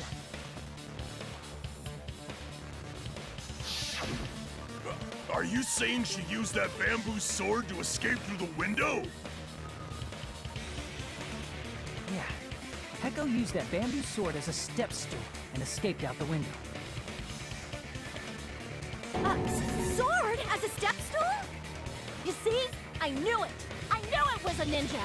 Didn't I tell ya? A ninja could have climbed that easily. Ninjas know a climbing trick where they lean their sword against a wall and use the handguard as a step stool. Wow! Just like a Japanese ninja! Miss Sonia, ninjas only exist in Japan. Well, it is a bamboo sword, but I'm sure a slender girl like Peko could easily use it to climb. Well, Peko, do you have anything to say?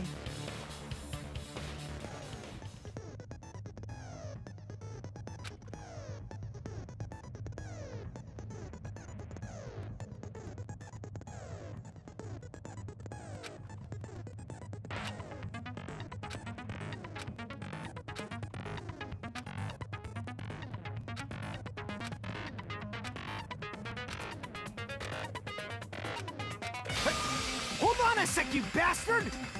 You're saying she used her sword as a step stool and went out the fucking window? Then what about the sword? It would have been left in the shower room and she wouldn't have been able to recover it, dumbass! Fuyuhiko, why do you even care? Shut up! Just shut the fuck up and answer me! If you have an answer, then fucking give it to me! If she used the bamboo sword as a step stool, it would have been left behind!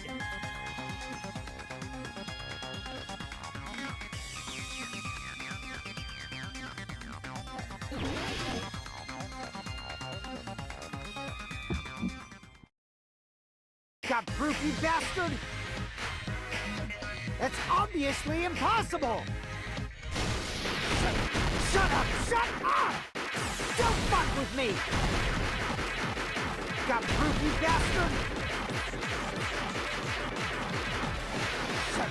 Shut up! Shut up! Don't fuck with me!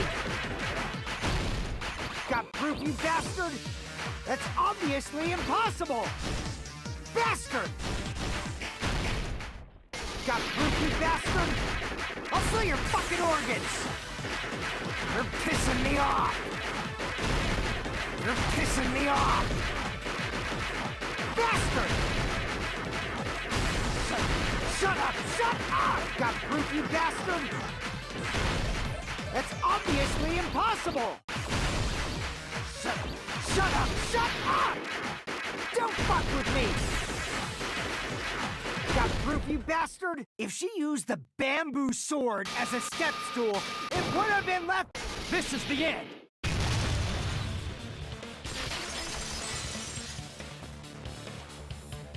If she used her bamboo sword as a stepstone, she could have recovered it with her sword bag.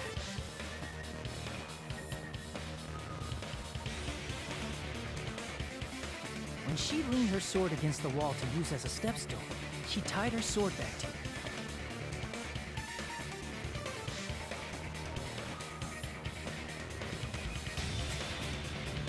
And after she climbed up to the window, as long as she hauled the bag up toward her, she would have been able to recover her bamboo sword. I see. Not just the bamboo sword, but even the sword bag, too. She used them both to escape. Akane said she's like a ninja, but it's nothing as silly as that. Simply put, only Peko could have performed this feat. An escape plan befitting of the ultimate swordswoman. Even so, how disappointing. If you'd only let me work with you, it would have been an even greater plan.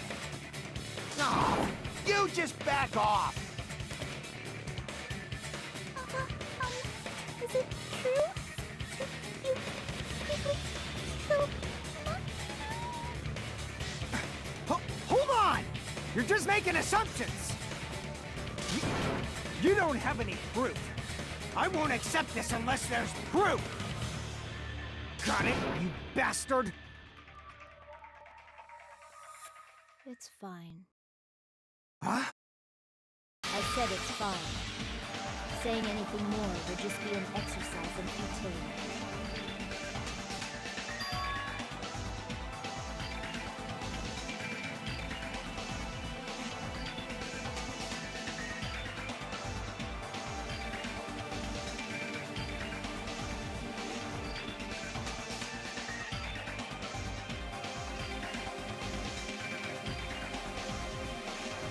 Among flowers, the cherry blossom. Among men, the samurai. I commend your decisiveness, at least. Very well. If you admit it, this ends now. Let's cast our votes. Agreed. Hurry up and vote. Hold on. Let me confirm one thing first. Can it wait until after the voting? This is important, and it relates to the voting. It's about Peko's motive. My motive? In the end, you had no connection to the events depicted in Twilight Syndrome murder case, right? Then, why did you kill Mahiru? So it's about that. Let's see. If I must answer that question, I must say it was for the sake of justice. Justice? In order to protect the justice of this world. I do not sully my hands to satisfy personal grudges. There is only one reason I kill. For the sake of protecting justice. What are you saying? Justice is what makes humans human. It's a virtue that human beings should be proud of. Justice is the eternal sun and the enduring moon, the protective father and the smiling mother. Hello! Earth to Peko! If justice ever disappeared from this world, the world would immediately freeze and people's smiles would vanish. I will not allow that! It's fine. Just stop it. Justice must always be there to guide us, to shine bright above our heads. I'm telling you to stop it! So I must fight. I must continue to fight to protect justice. This is... Could she be... As the light of justice shines upon my mask, I expose the hearts of malevolent evil. Justice complete! The center of justice that is pierced by justice. The lead star of justice that shines in the night sky. That would be me. Sparkling justice! Now then, let's execute justice! What? What the fuck? Peko, what are you doing? I am sparkling justice. In the name of sparkling, shining justice, I have come to deliver justice. What's going on? What's this? Chill. Peko finally snapped! Everyone, please be careful. Sparkling Justice is a serial killer who claims to be an ally of justice. Clad in her various hero masks, she is a serial killer who exclusively targets other criminals. She is supposed to be... huh? Ally of justice? So that's why you're wearing a mask! This mask is the dividing line. Just like various idols, the sun is revered because it lies just beyond your glance. Justice should also be the same. I don't get it, but this is becoming really crazy.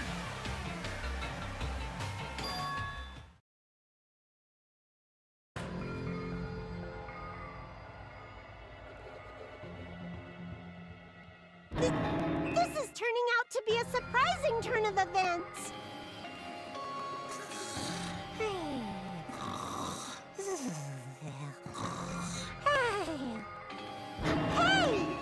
Now's not the time for you to be sleeping. Take a look. It's a killer.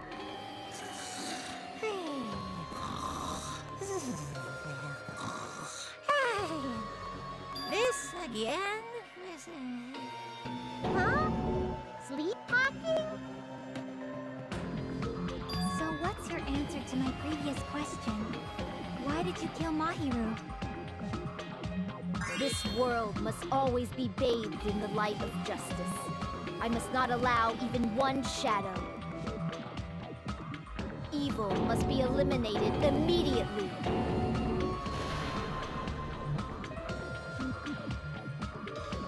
No matter what, I must not overlook evil.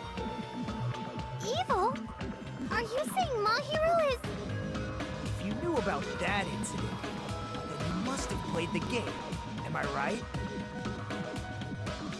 And because of that, I was able to find the killer's accomplice hiding on this island like a sewer rat. Then, the reason you killed Mahiru was...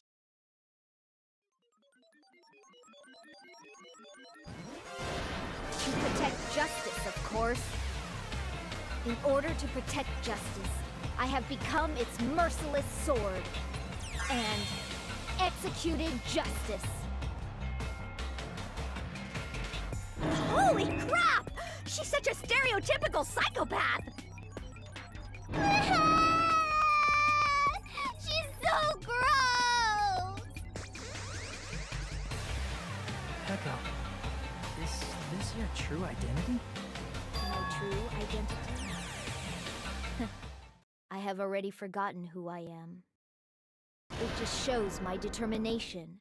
My determination to protect by throwing away what's most important. I'm willing to become anybody to shower this world with justice.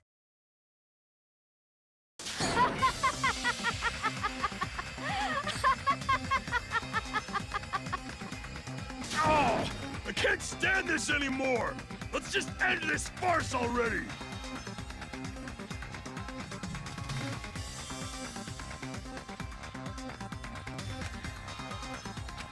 Let's go over this incident one more time and then let's end this.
We will never give up!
Here's everything that happened in this case.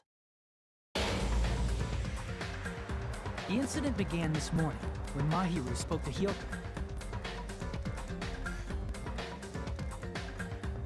Mahiru most likely played Twilight Syndrome murder case, the video game provided to us as the motive. She probably wanted to discuss it with someone else who also appeared in the game as a character. Hyoko accepted Mahiru's invitation, and they promised to have a more detailed conversation about it later.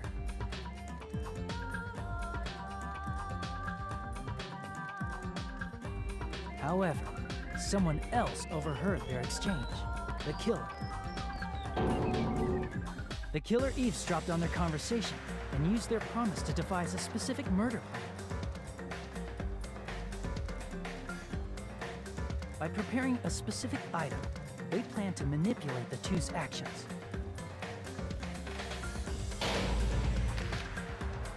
That item was the letters. They sent fake letters to both Mahiru and Hyoko. The letter Mahiru received told her to come to the beach house at 2:30 p.m.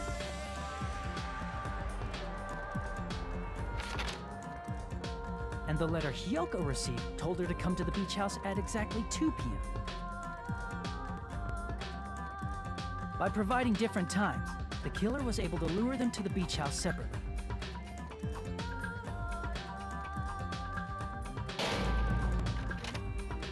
Hyoko totally trusted that letter, showed up at the beach house at 2 p.m., just like it said.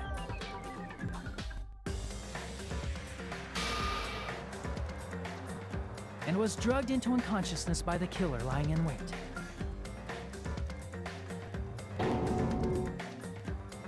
After putting Hyoko to sleep, the killer immediately hid her inside the closet, so they could frame her as the killer later.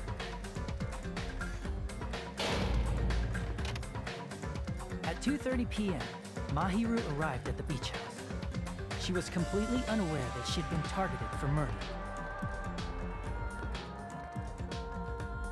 Approaching her from behind, the killer struck the defenseless Mahiru with a specific weapon. The metal bat that was left at the scene of the crime.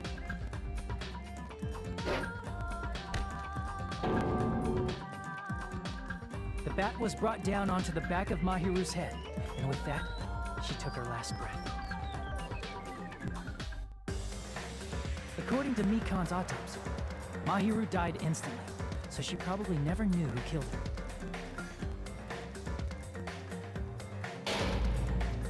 With that, the killer achieved their goal of killing Mahiru and began to tamper with the crime scene.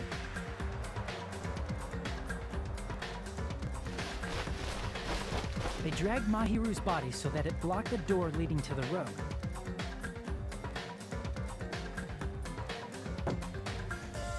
Also, the mask found at the scene of the crime was something the killer personally left. I'm not really sure why. My guess is it's something similar to a calling card. That's how the crime scene we discovered was created. However, by moving Mahiru's body, the killer got blood splatter on them. Plus, the shower room had no water because it was out of order, so they couldn't wash it off. But the killer expected something like that to happen. Instead of the shower, the killer used something else to wash the blood off their body.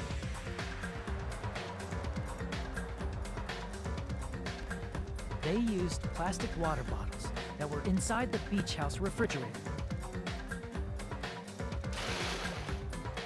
We can assume they carried the bottles to the shower room before the sequence of events had happened. In place of showering, they washed the blood off their body with water bottles instead.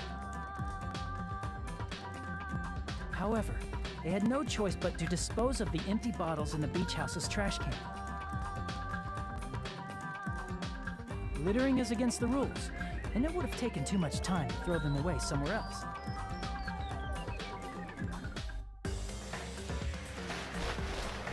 After the killer washed off the blood, they hid in a specific spot inside the closet Hyoko was in.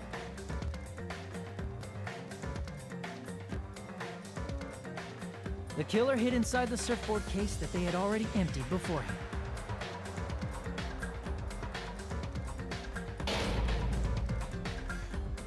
After some time had passed, the sleeping drug used on Hiyoko wore off, and she woke up. I can imagine how badly Hiyoko must have panicked when she came out of the closet. I mean, she made plans to see Mahiru, who lay dead right in front of her. From the shock and panic of being considered a murder suspect, Hiyoko fled from the beach house. Because of that, she left footprints in the sand. Everything was a trap set by the killer to frame her.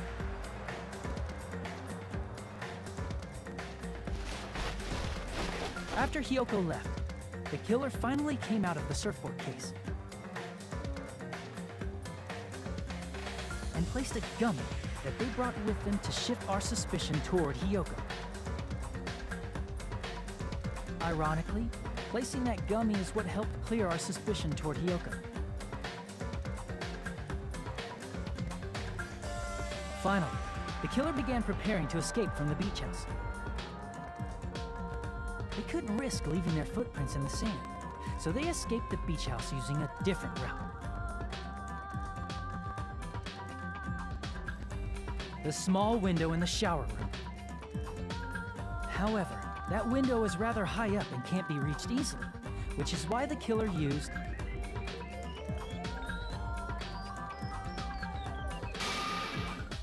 the bamboo sword they always carry with them. The killer took the bamboo sword out of its bag, tied the bag to the sword's handle,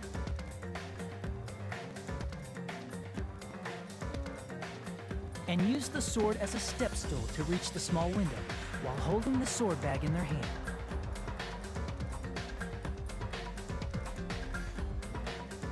As long as they're able to reach the window, all they had to do was pull the bag to retrieve the sword.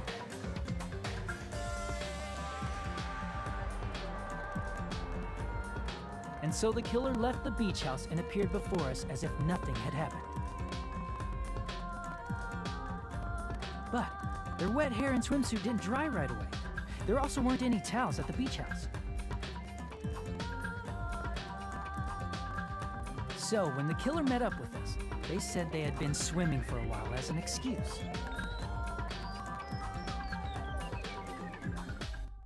So how about it? This is the truth behind the incident you caused. Isn't that right, Peko Pekoyama?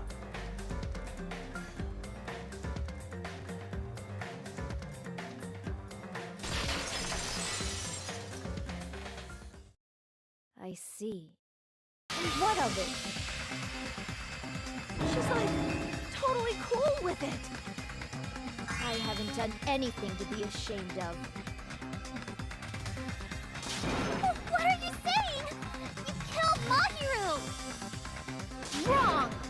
I punished evil in the name of justice. That's no reason to condemn me. Whatever. Let's hurry up and vote so we can freaking kill this weird, crazy bitch. There's no way you can kill me. Justice can never be killed. You should all know that as well. What are you saying? To protect what's most important to you, you must be prepared to throw away something equally important. Understand? I don't get it. I don't get it at all. Then I shall be direct. Justice must carry on. In order to keep justice, to keep me alive, you all must give up your lives. Are you serious? It's not serious. It's justice. If I fall, who will combat the evils of this world? Now, follow your hearts of justice that reside within you all, and save my life to protect justice. Hurry and carry on justice. Give me a break! Who's gonna die for you? If we let Peko go, we're all gonna get killed! For the sake of grand justice, A few sacrifices are unavoidable. Sacrifices? Don't worry. The justice that you give your life to protect will never go to waste. I can't stand her anymore! Let's vote already and execute her! However, before we do that, Onokuma, the vote! Hurry up and let us vote already! I'm awake! Ah! He finally woke up! I've heard your story! Well, I wasn't listening, but who cares? Now then, please pull the lever in front of you and cast your vote! Who will be chosen as the blackened? Will you make the right choice or the dreadfully wrong one?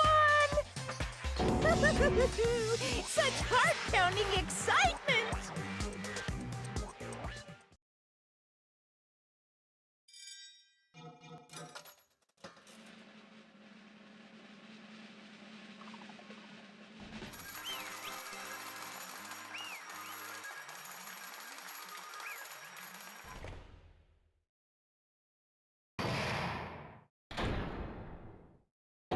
pardon me, can we please have a little more time?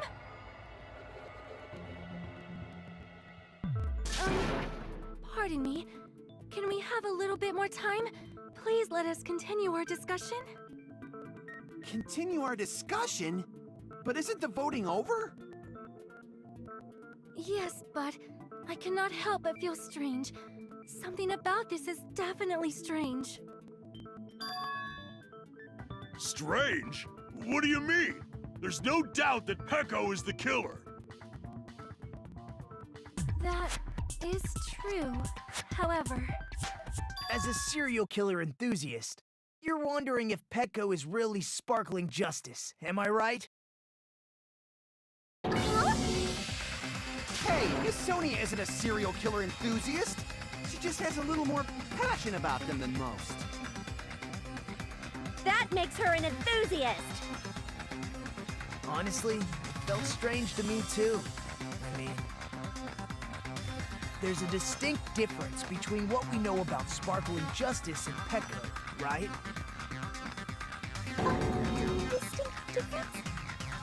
You know, Sonia describes sparkling justice like this.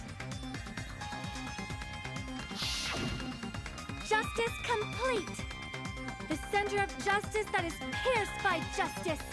The lead star of justice that shines in the night sky! That would be me! Sparkling Justice!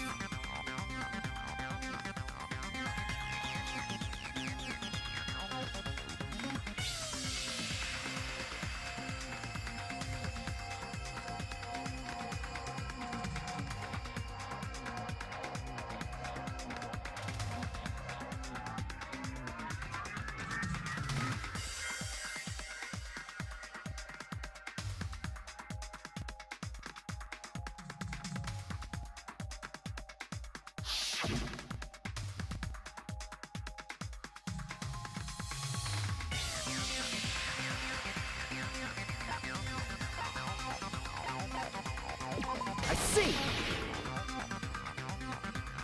That's right. According to what Sonia said, The article was written in their native language, so I tried to translate it. if she had it translated, that means it wasn't written in English, right? Huh? Yes, the magazine I read was written in Spanish. So, Sparkling Justice's catchphrase was no doubt written in Spanish as well. Which means the journalist and Sparkling Justice are both... From Spain? What?!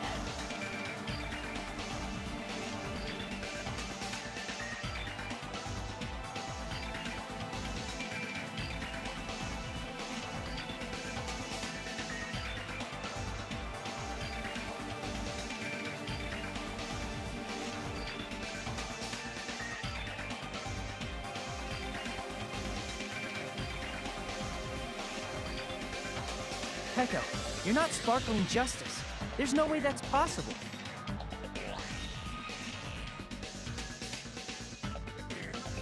Or, if you insist that you're Sparkling Justice, can you try saying that catchphrase in Spanish?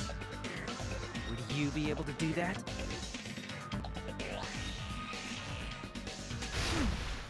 It appears that the time has come for this mask to come off. However, that's perfectly fine. It's no longer necessary. And even if you find out now, it's too late for you all to do anything about it.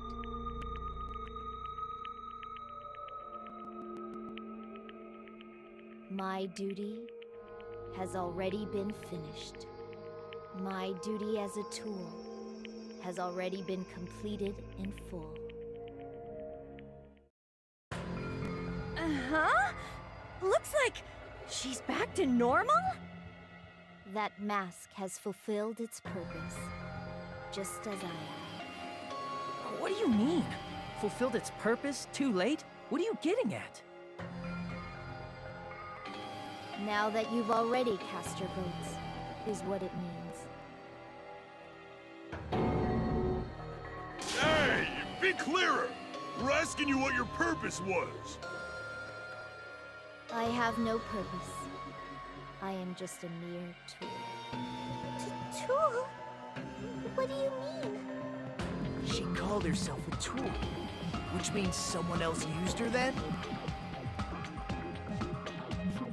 Of course. A tool cannot do anything on its own. I see. I finally understand. Well, I did have a sneaking suspicion all along. What do you mean? I mean, besides Pecco and Hiyoko, someone else was also at the beach house. Someone else? There is proof that establishes that fact. Try to remember it.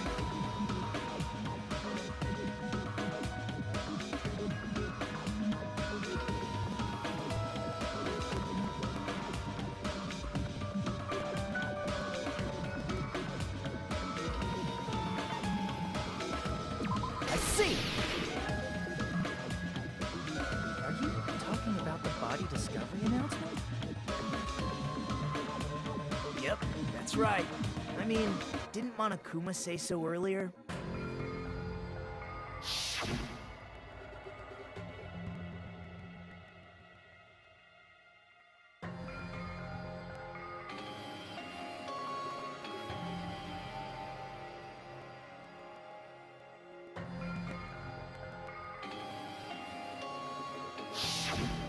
That announcement is made when at least 3 people discover a body. And in this particular case, the killer, Pecco, is not one of those 3. If that's the case, it would mean only Hiyoko and Kazuichi discovered the body, but... I see. That leaves us one person short. So that means there was one more person in the beach house. Plus, the fact that Monokuma tried to hide that truth from us by being flexible with his own rules. That's such a vital clue that it could alter the outcome of the trial. Like an accomplice, for example. No, that's not it. Huh? Am I wrong? Yes, from your basic way of thinking about it, you are wrong. Didn't I tell you? I'm just a tool. That means I'm just a simple tool to be used by that person. Therefore, that person would have the strongest motive out of anybody else here, right?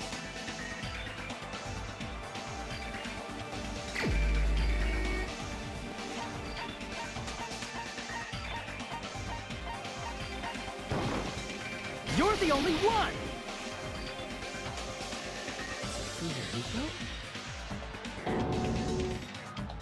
I see. Now I finally see the connection. The connection between the motive and the incident. But even if it's the motive, it's just a game, right? There's There's no reason to believe it's even true. Would you call a game like that a strong motive?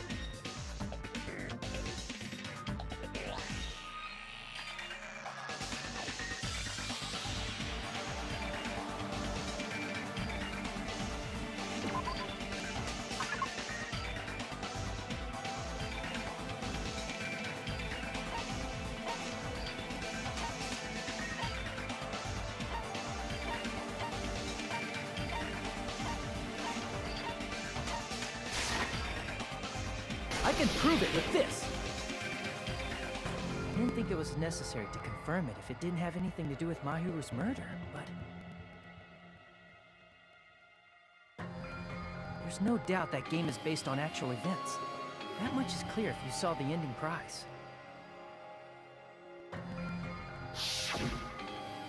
The photos awarded for beating the game are not actual in-game screenshots. They're all actual photos, with the surrounding scenery cropped out.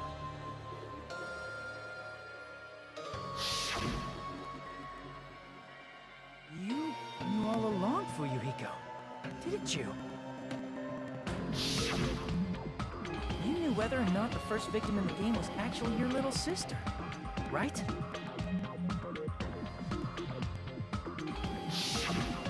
Because whoever beat the game first received the ending prize.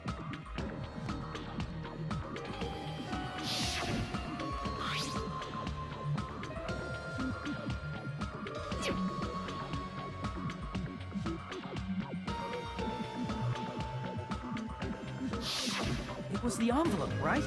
The person who received the ending prize. It was you, wasn't it? If you were shown a photograph of your sister's dead body, you'd have no choice but to believe it. Even so, you wanted to deny the truth. That's why you sent those photos to Mahiru to confirm it. Hey! Why are we talking about Fuyuhiko? Who cares? Because Peko is the killer, right? But we already voted! That's why I told you. You're all too late. As I said before, I exist as nothing more than a tool. I had no motive for killing Mahiru. No reason to kill. Not even the will to kill. I was simply used as a tool. As long as I am a tool, I cannot defy my orders. Hey! What's going on? Can anyone give me a simpler explanation? It means I'm not the killer. The true killer, who used me as their weapon to kill Mahiru Koizumi, was Fuyuhiko Kuzuryu. What? What the hell?! I see. That's what you were aiming for all along. No, I have no aim. But my young master does. My young master planned this from the start. Young master? That is the truth of this case. I'm sure you realize it by now, but it's too late. You cannot undo the vote. That's a problem. If Peko's allegation holds up, that means our vote was incorrect. In that case, the person who gets to live is... Just... me? That's nuts! No matter how you look at it, that's completely insane! How would Peko be a tool in the first place? Peko is a legitimate human being! That's not for you to decide. It's for Monokuma. The votes have been cast. All we can do now is wait and see what Monokuma decides. What the hell?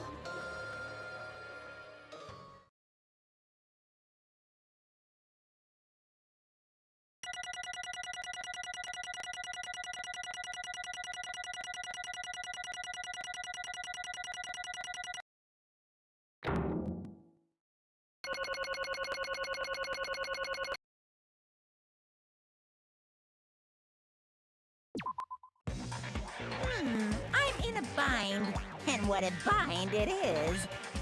I guess for now, let's take a quick recess. We'll be right back after this commercial break.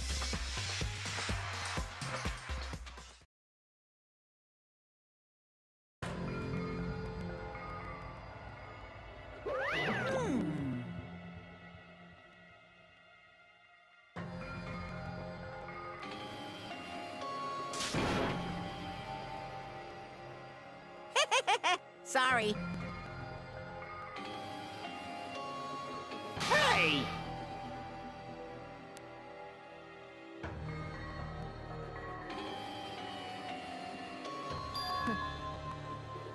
Hey, hey! Ah!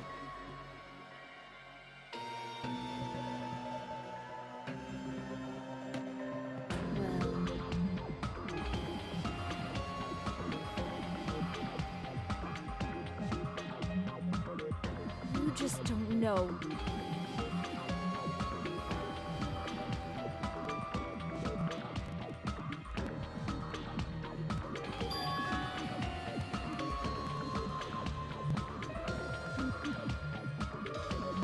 Hey. No.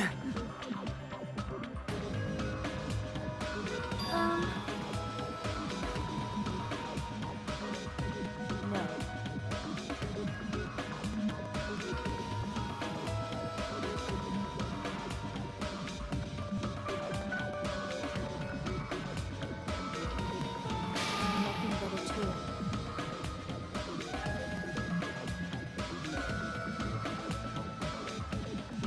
What?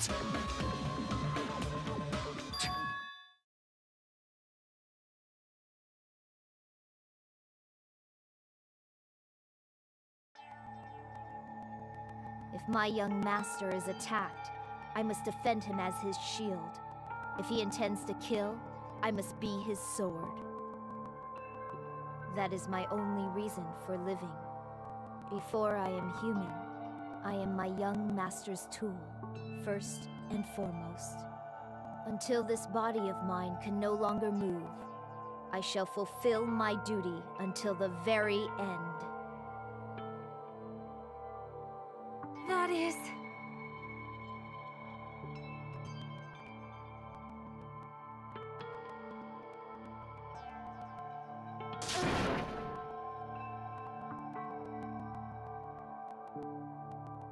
Nothing. Huh?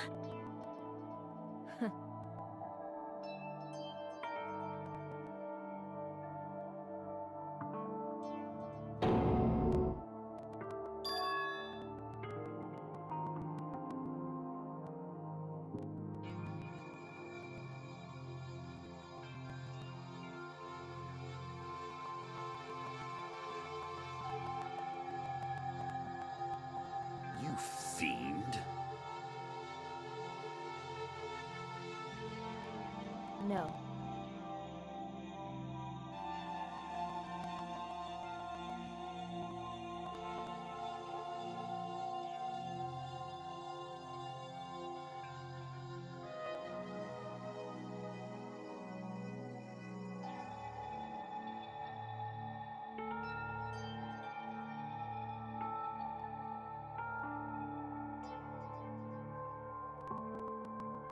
I am nothing but a tool.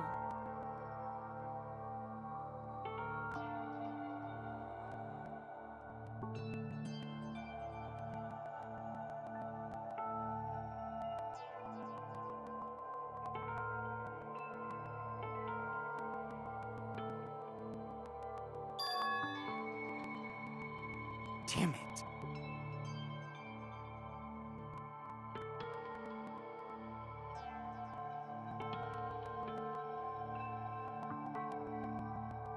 Damn it!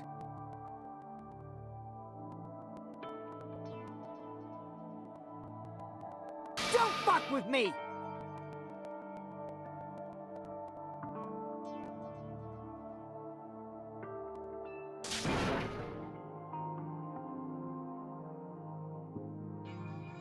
You...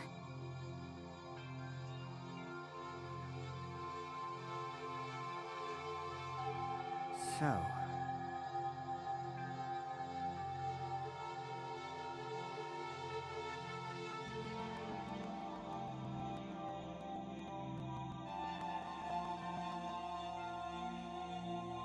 But...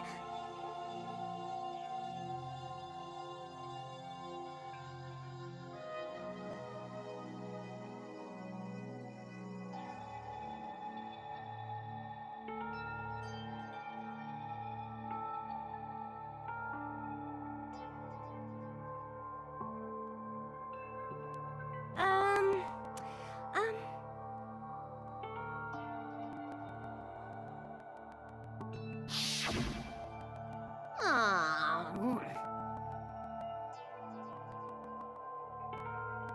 Oh my!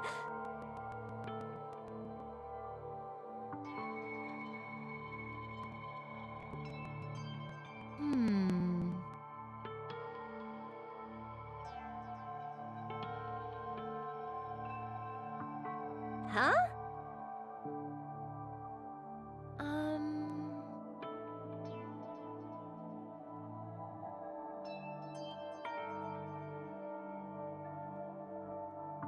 But...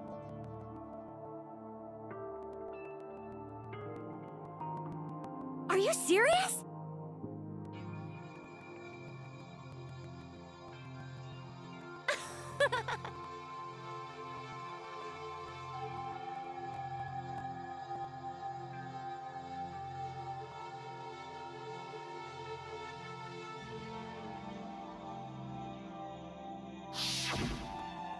Oh.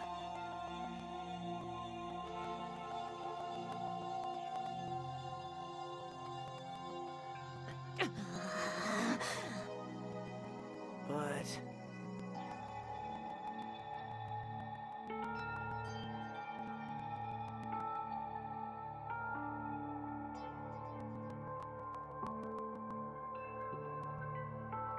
Hey.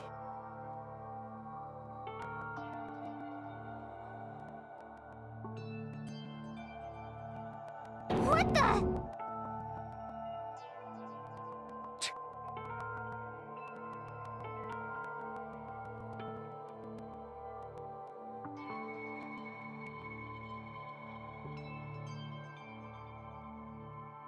Damn it!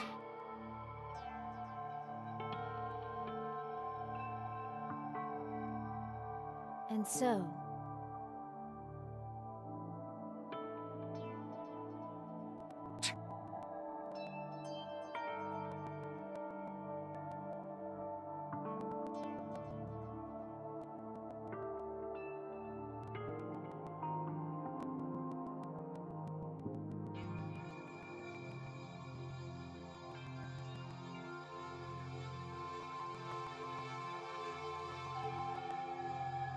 That is...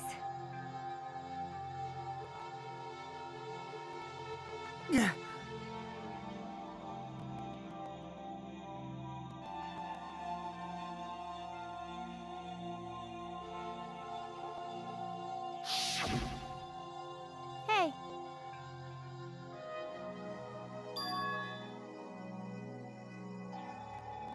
Why, you... but...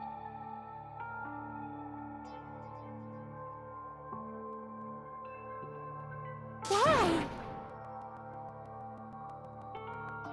Shut the hell up!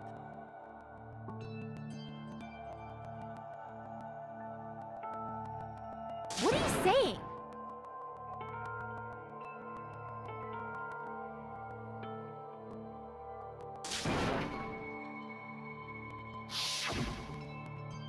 Jeez.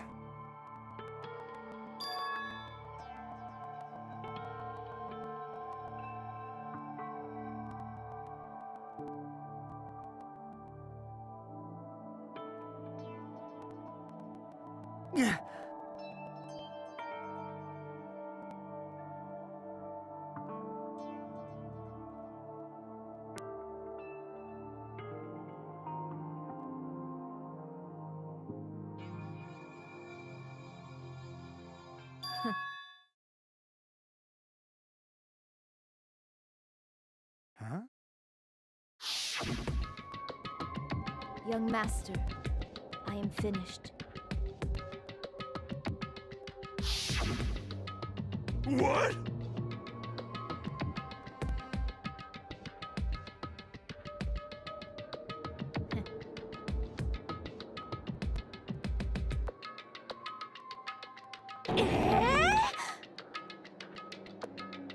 Of course!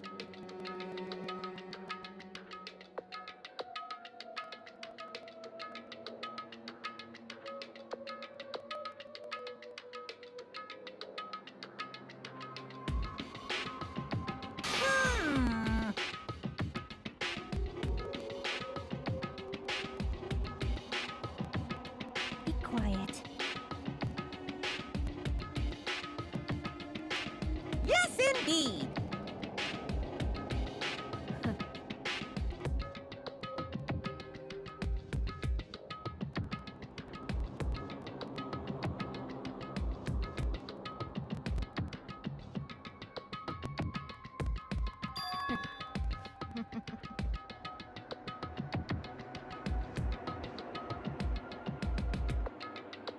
It cannot be.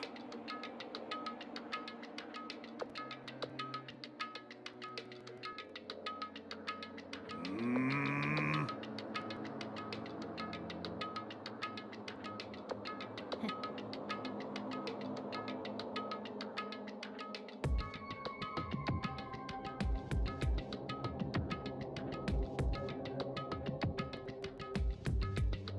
That's obviously wrong. No.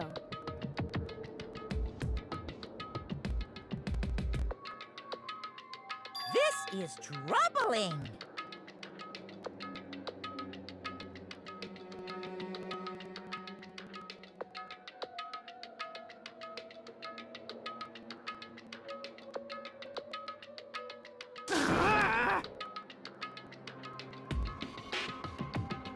I see.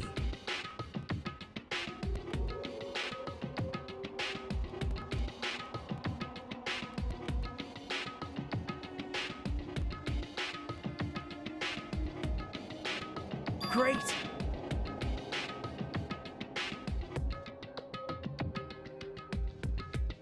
Wrong.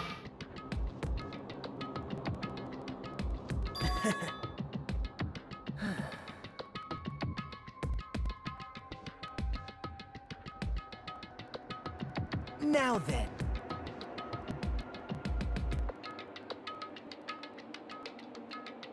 Huh? Hey.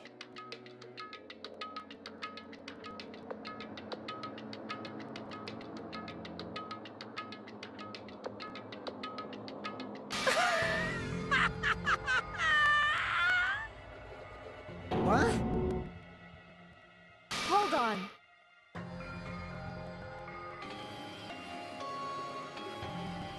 What?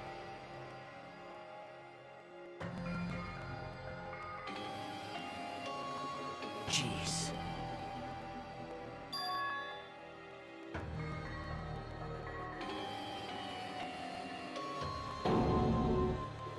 Hey.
Hey.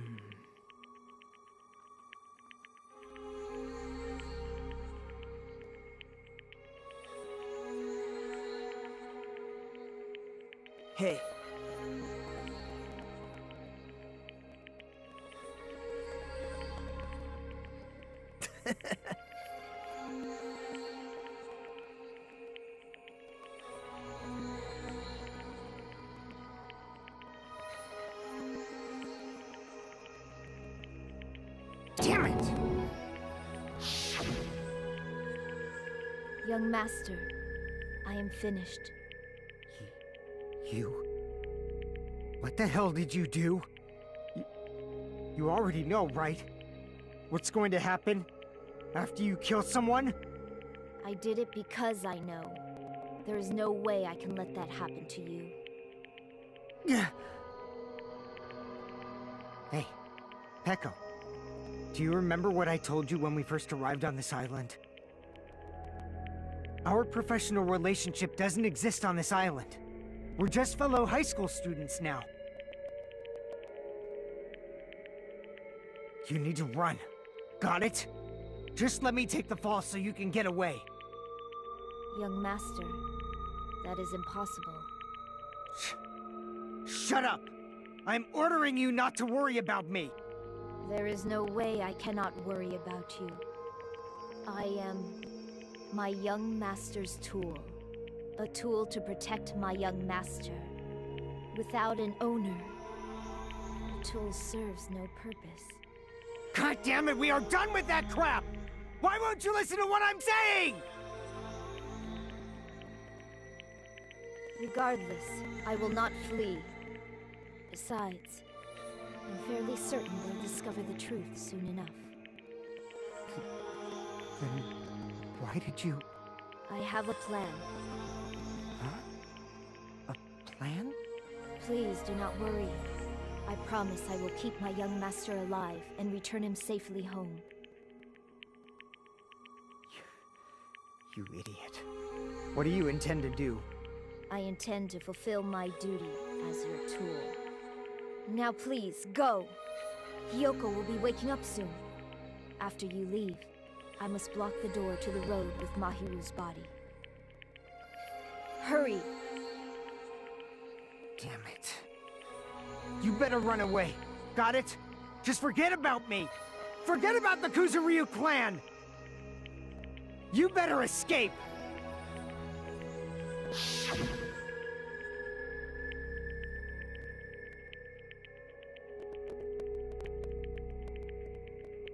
Sorry.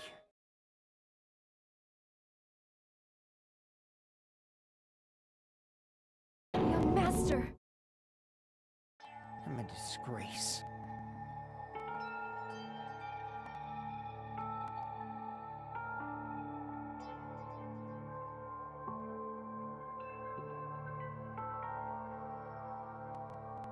Peko.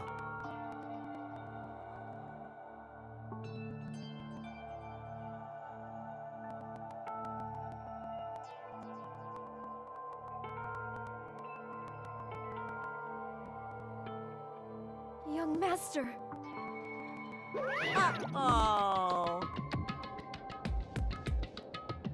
Too bad.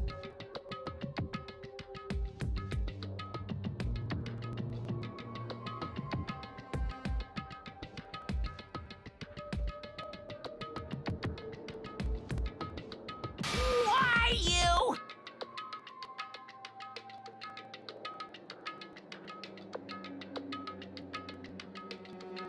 Hey.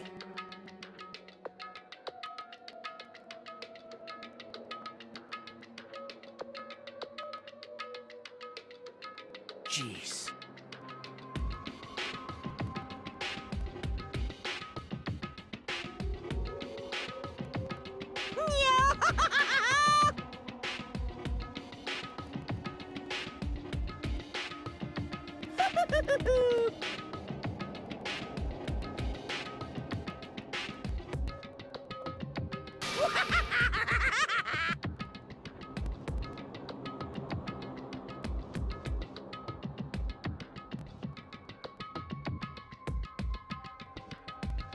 sorry.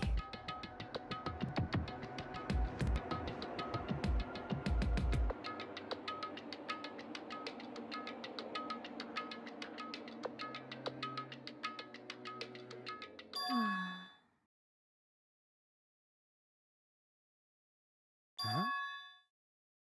Young master.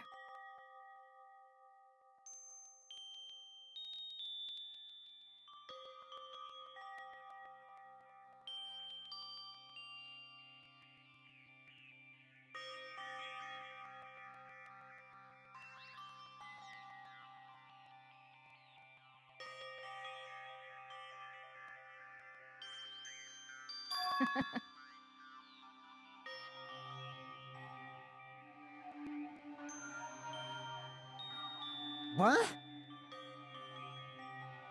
Even so, I wanted you to escape. Peko. I am terribly sorry.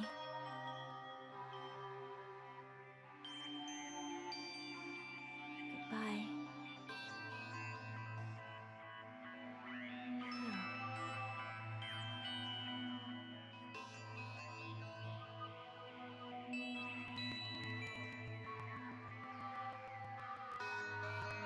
And please do not cause a senseless killing such as this ever again.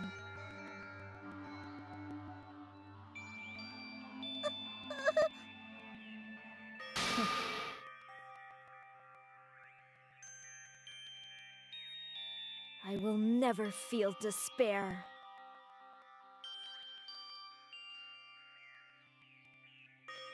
So cool!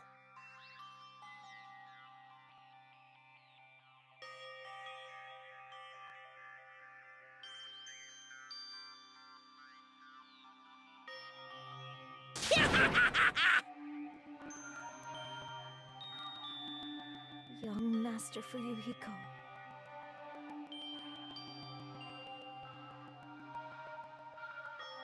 So,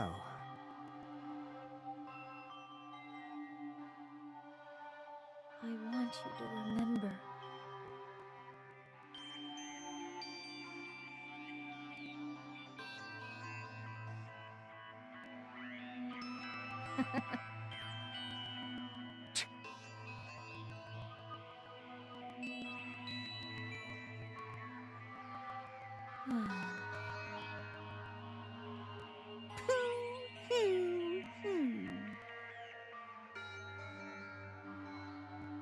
jeez.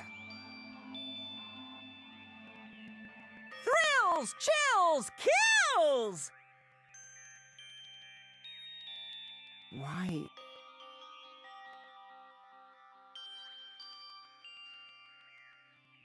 Now then, I prepared a very special punishment! I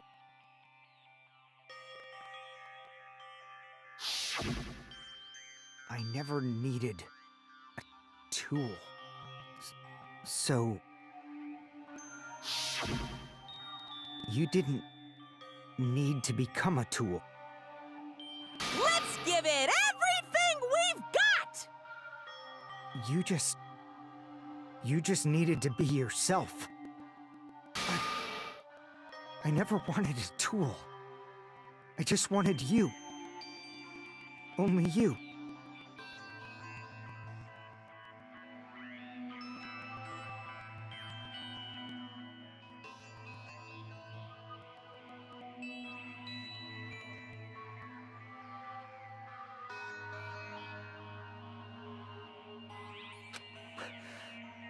Why? Why couldn't you understand? We've always been together ever since we were kids!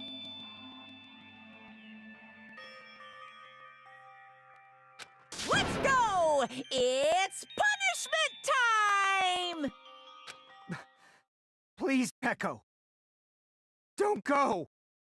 I need you! Don't leave me!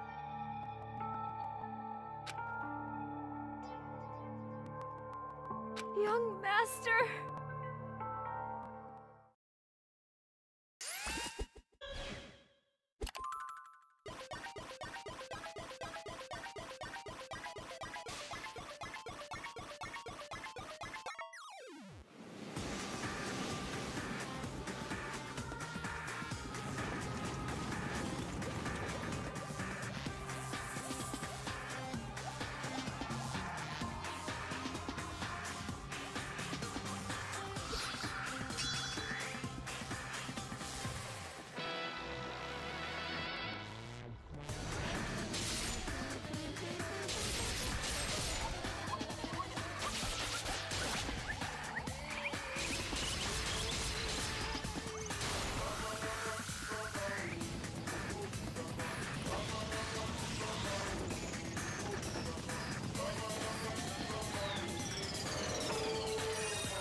Such a waste.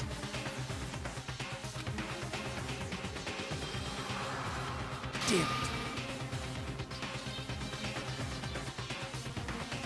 Oh.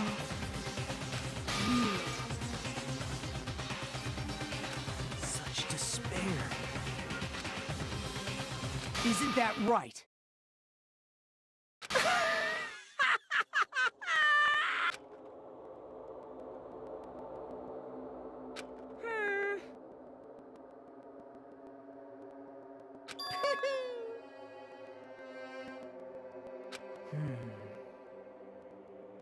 Listen carefully.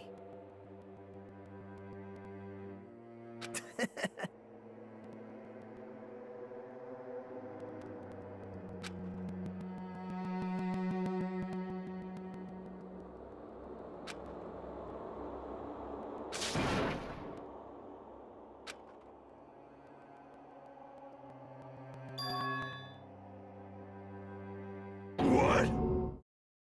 Everyone! You serious?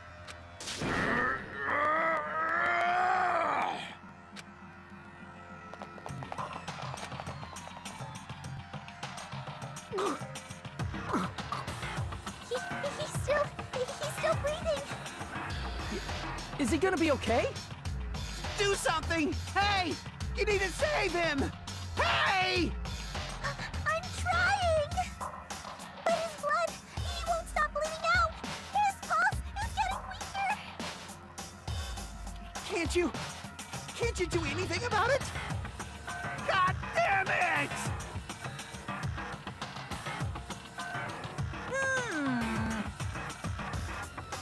You're so stupid.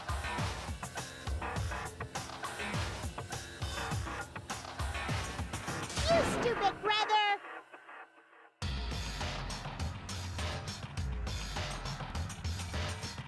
I don't believe it! What the heck?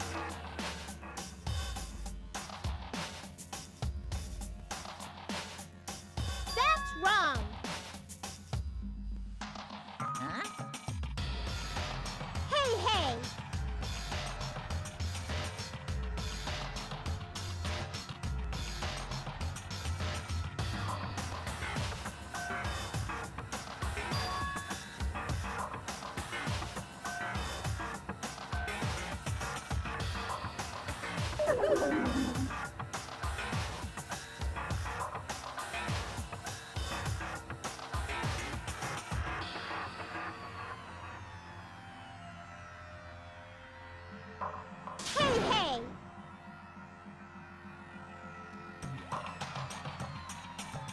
Unbelievable. Fine.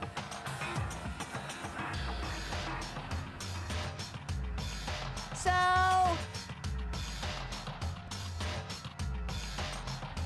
like...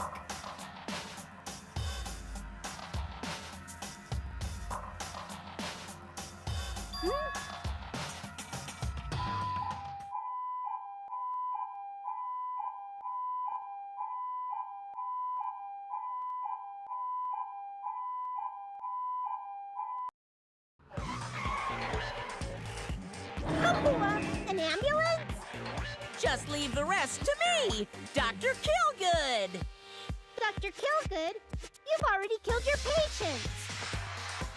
We gotta get this patient to the Monokuma Hospital ER and get him under 24-hour observation stat! So, I'll see you later!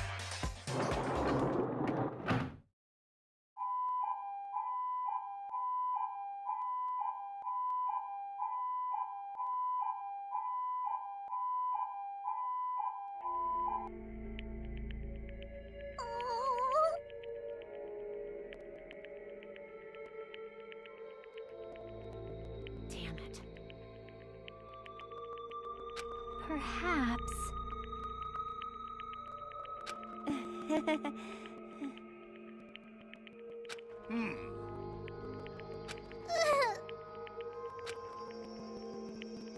However,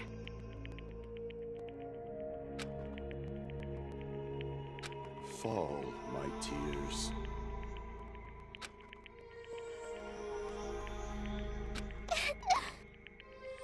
Damn it!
You guys can see it, right? You can see this countdown too? 4 people are already gone. We took our time preparing the hope fragments, but now we're no longer able to gather them. Honestly, I'm not so sure anymore. Whether it's better if we let them leave this island, or if we shouldn't let them escape. For those kids, which option is hope and which is despair? But I guess there's no time to hesitate. If this countdown reaches 0, that guy will probably take over our plan's final stage as well. What lies beyond that is the foul resurrection of the ultimate despair. And the continuation of the biggest, most awful, most tragic event in human history. That cannot be allowed. We must prevent that by any means necessary. Even if we have to pay the ultimate price, I will definitely prevent it by any means. Everything is for the sake of a future filled with hope.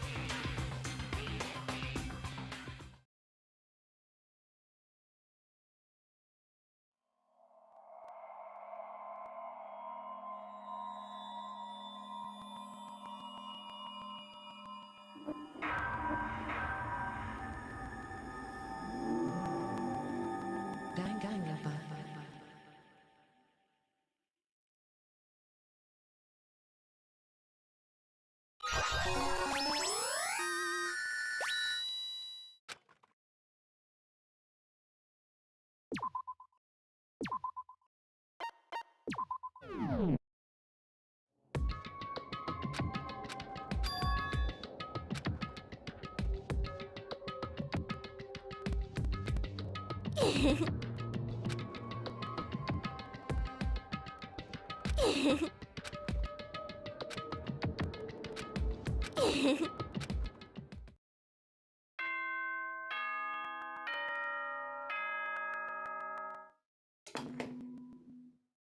Ahem! Hope's Peak Academy School Trip Executive Committee has an announcement to make. Good morning, everyone! Looks like today is going to be another perfect tropical day. Now then, let's show some enthusiasm and make sure to give it our all today.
Hey.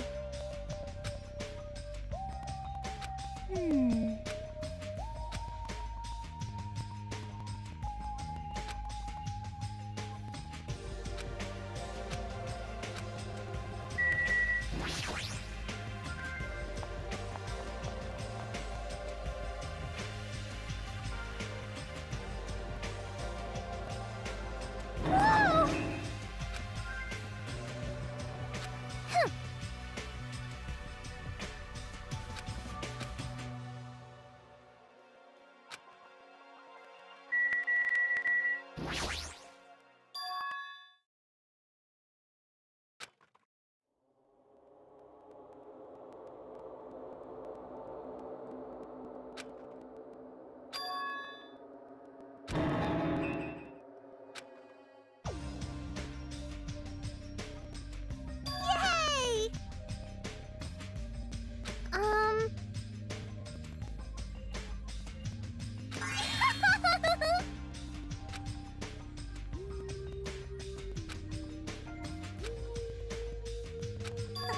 Hello?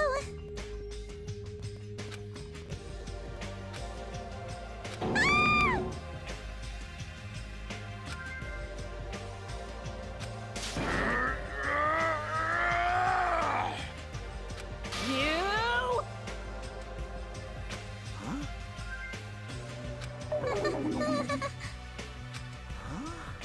Whoa! Hey, hey, hey, hey, hey, hey, hey!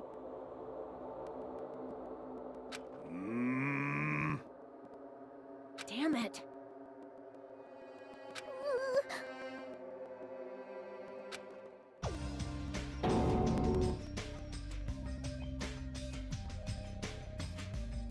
Good day. Good nom nom nomming!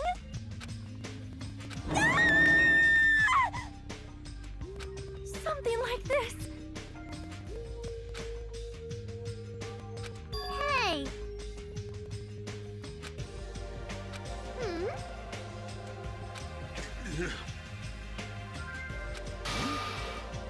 No! Fool! Hold it.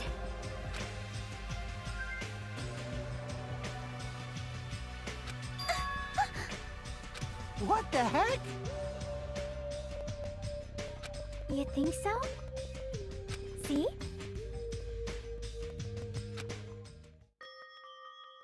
Perhaps.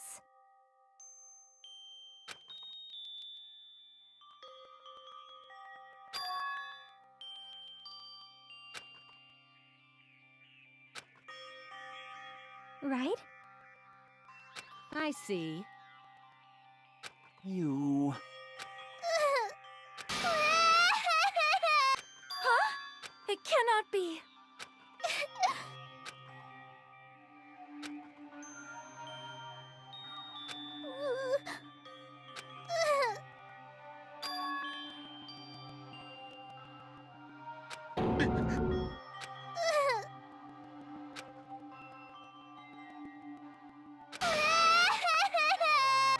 I am sorry. Well... For now. No.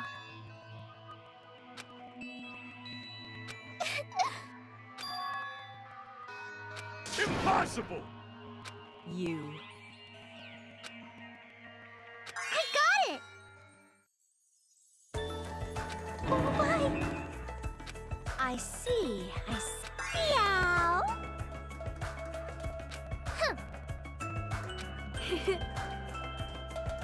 That's not it! Jeez! Stop it! Shut up! Why only me?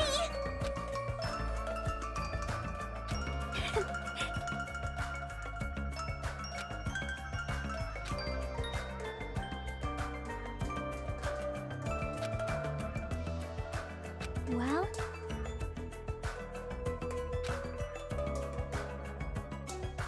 Yep. This body is uncooperative.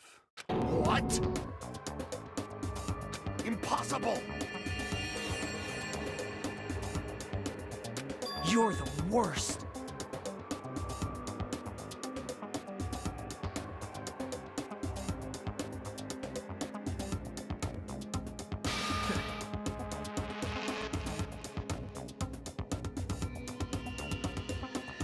I'll destroy you!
Hey,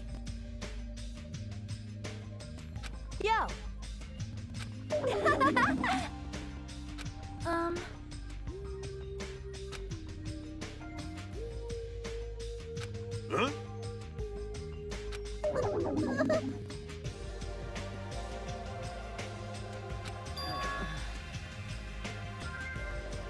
you. All right! I'll show you my serious side. That's obviously wrong. Sheesh!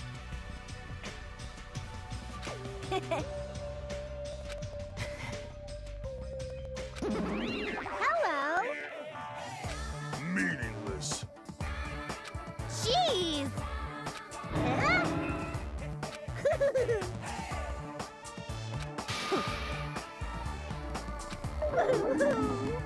Stop it!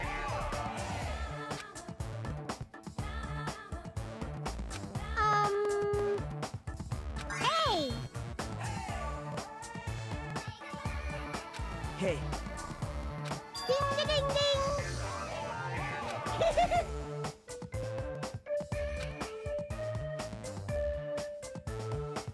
Love, love!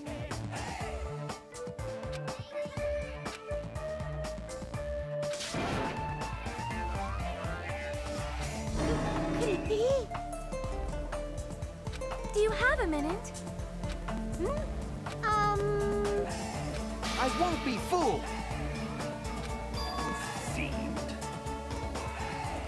Hey!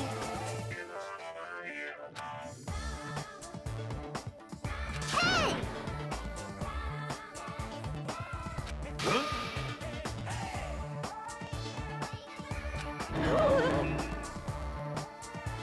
Bye-bye! Hold on a sec! well, However, hey.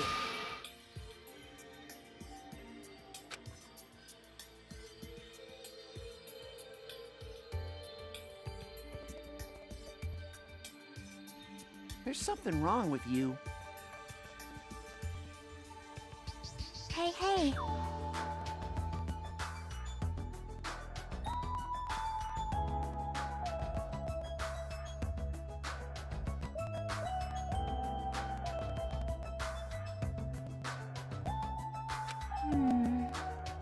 You are right.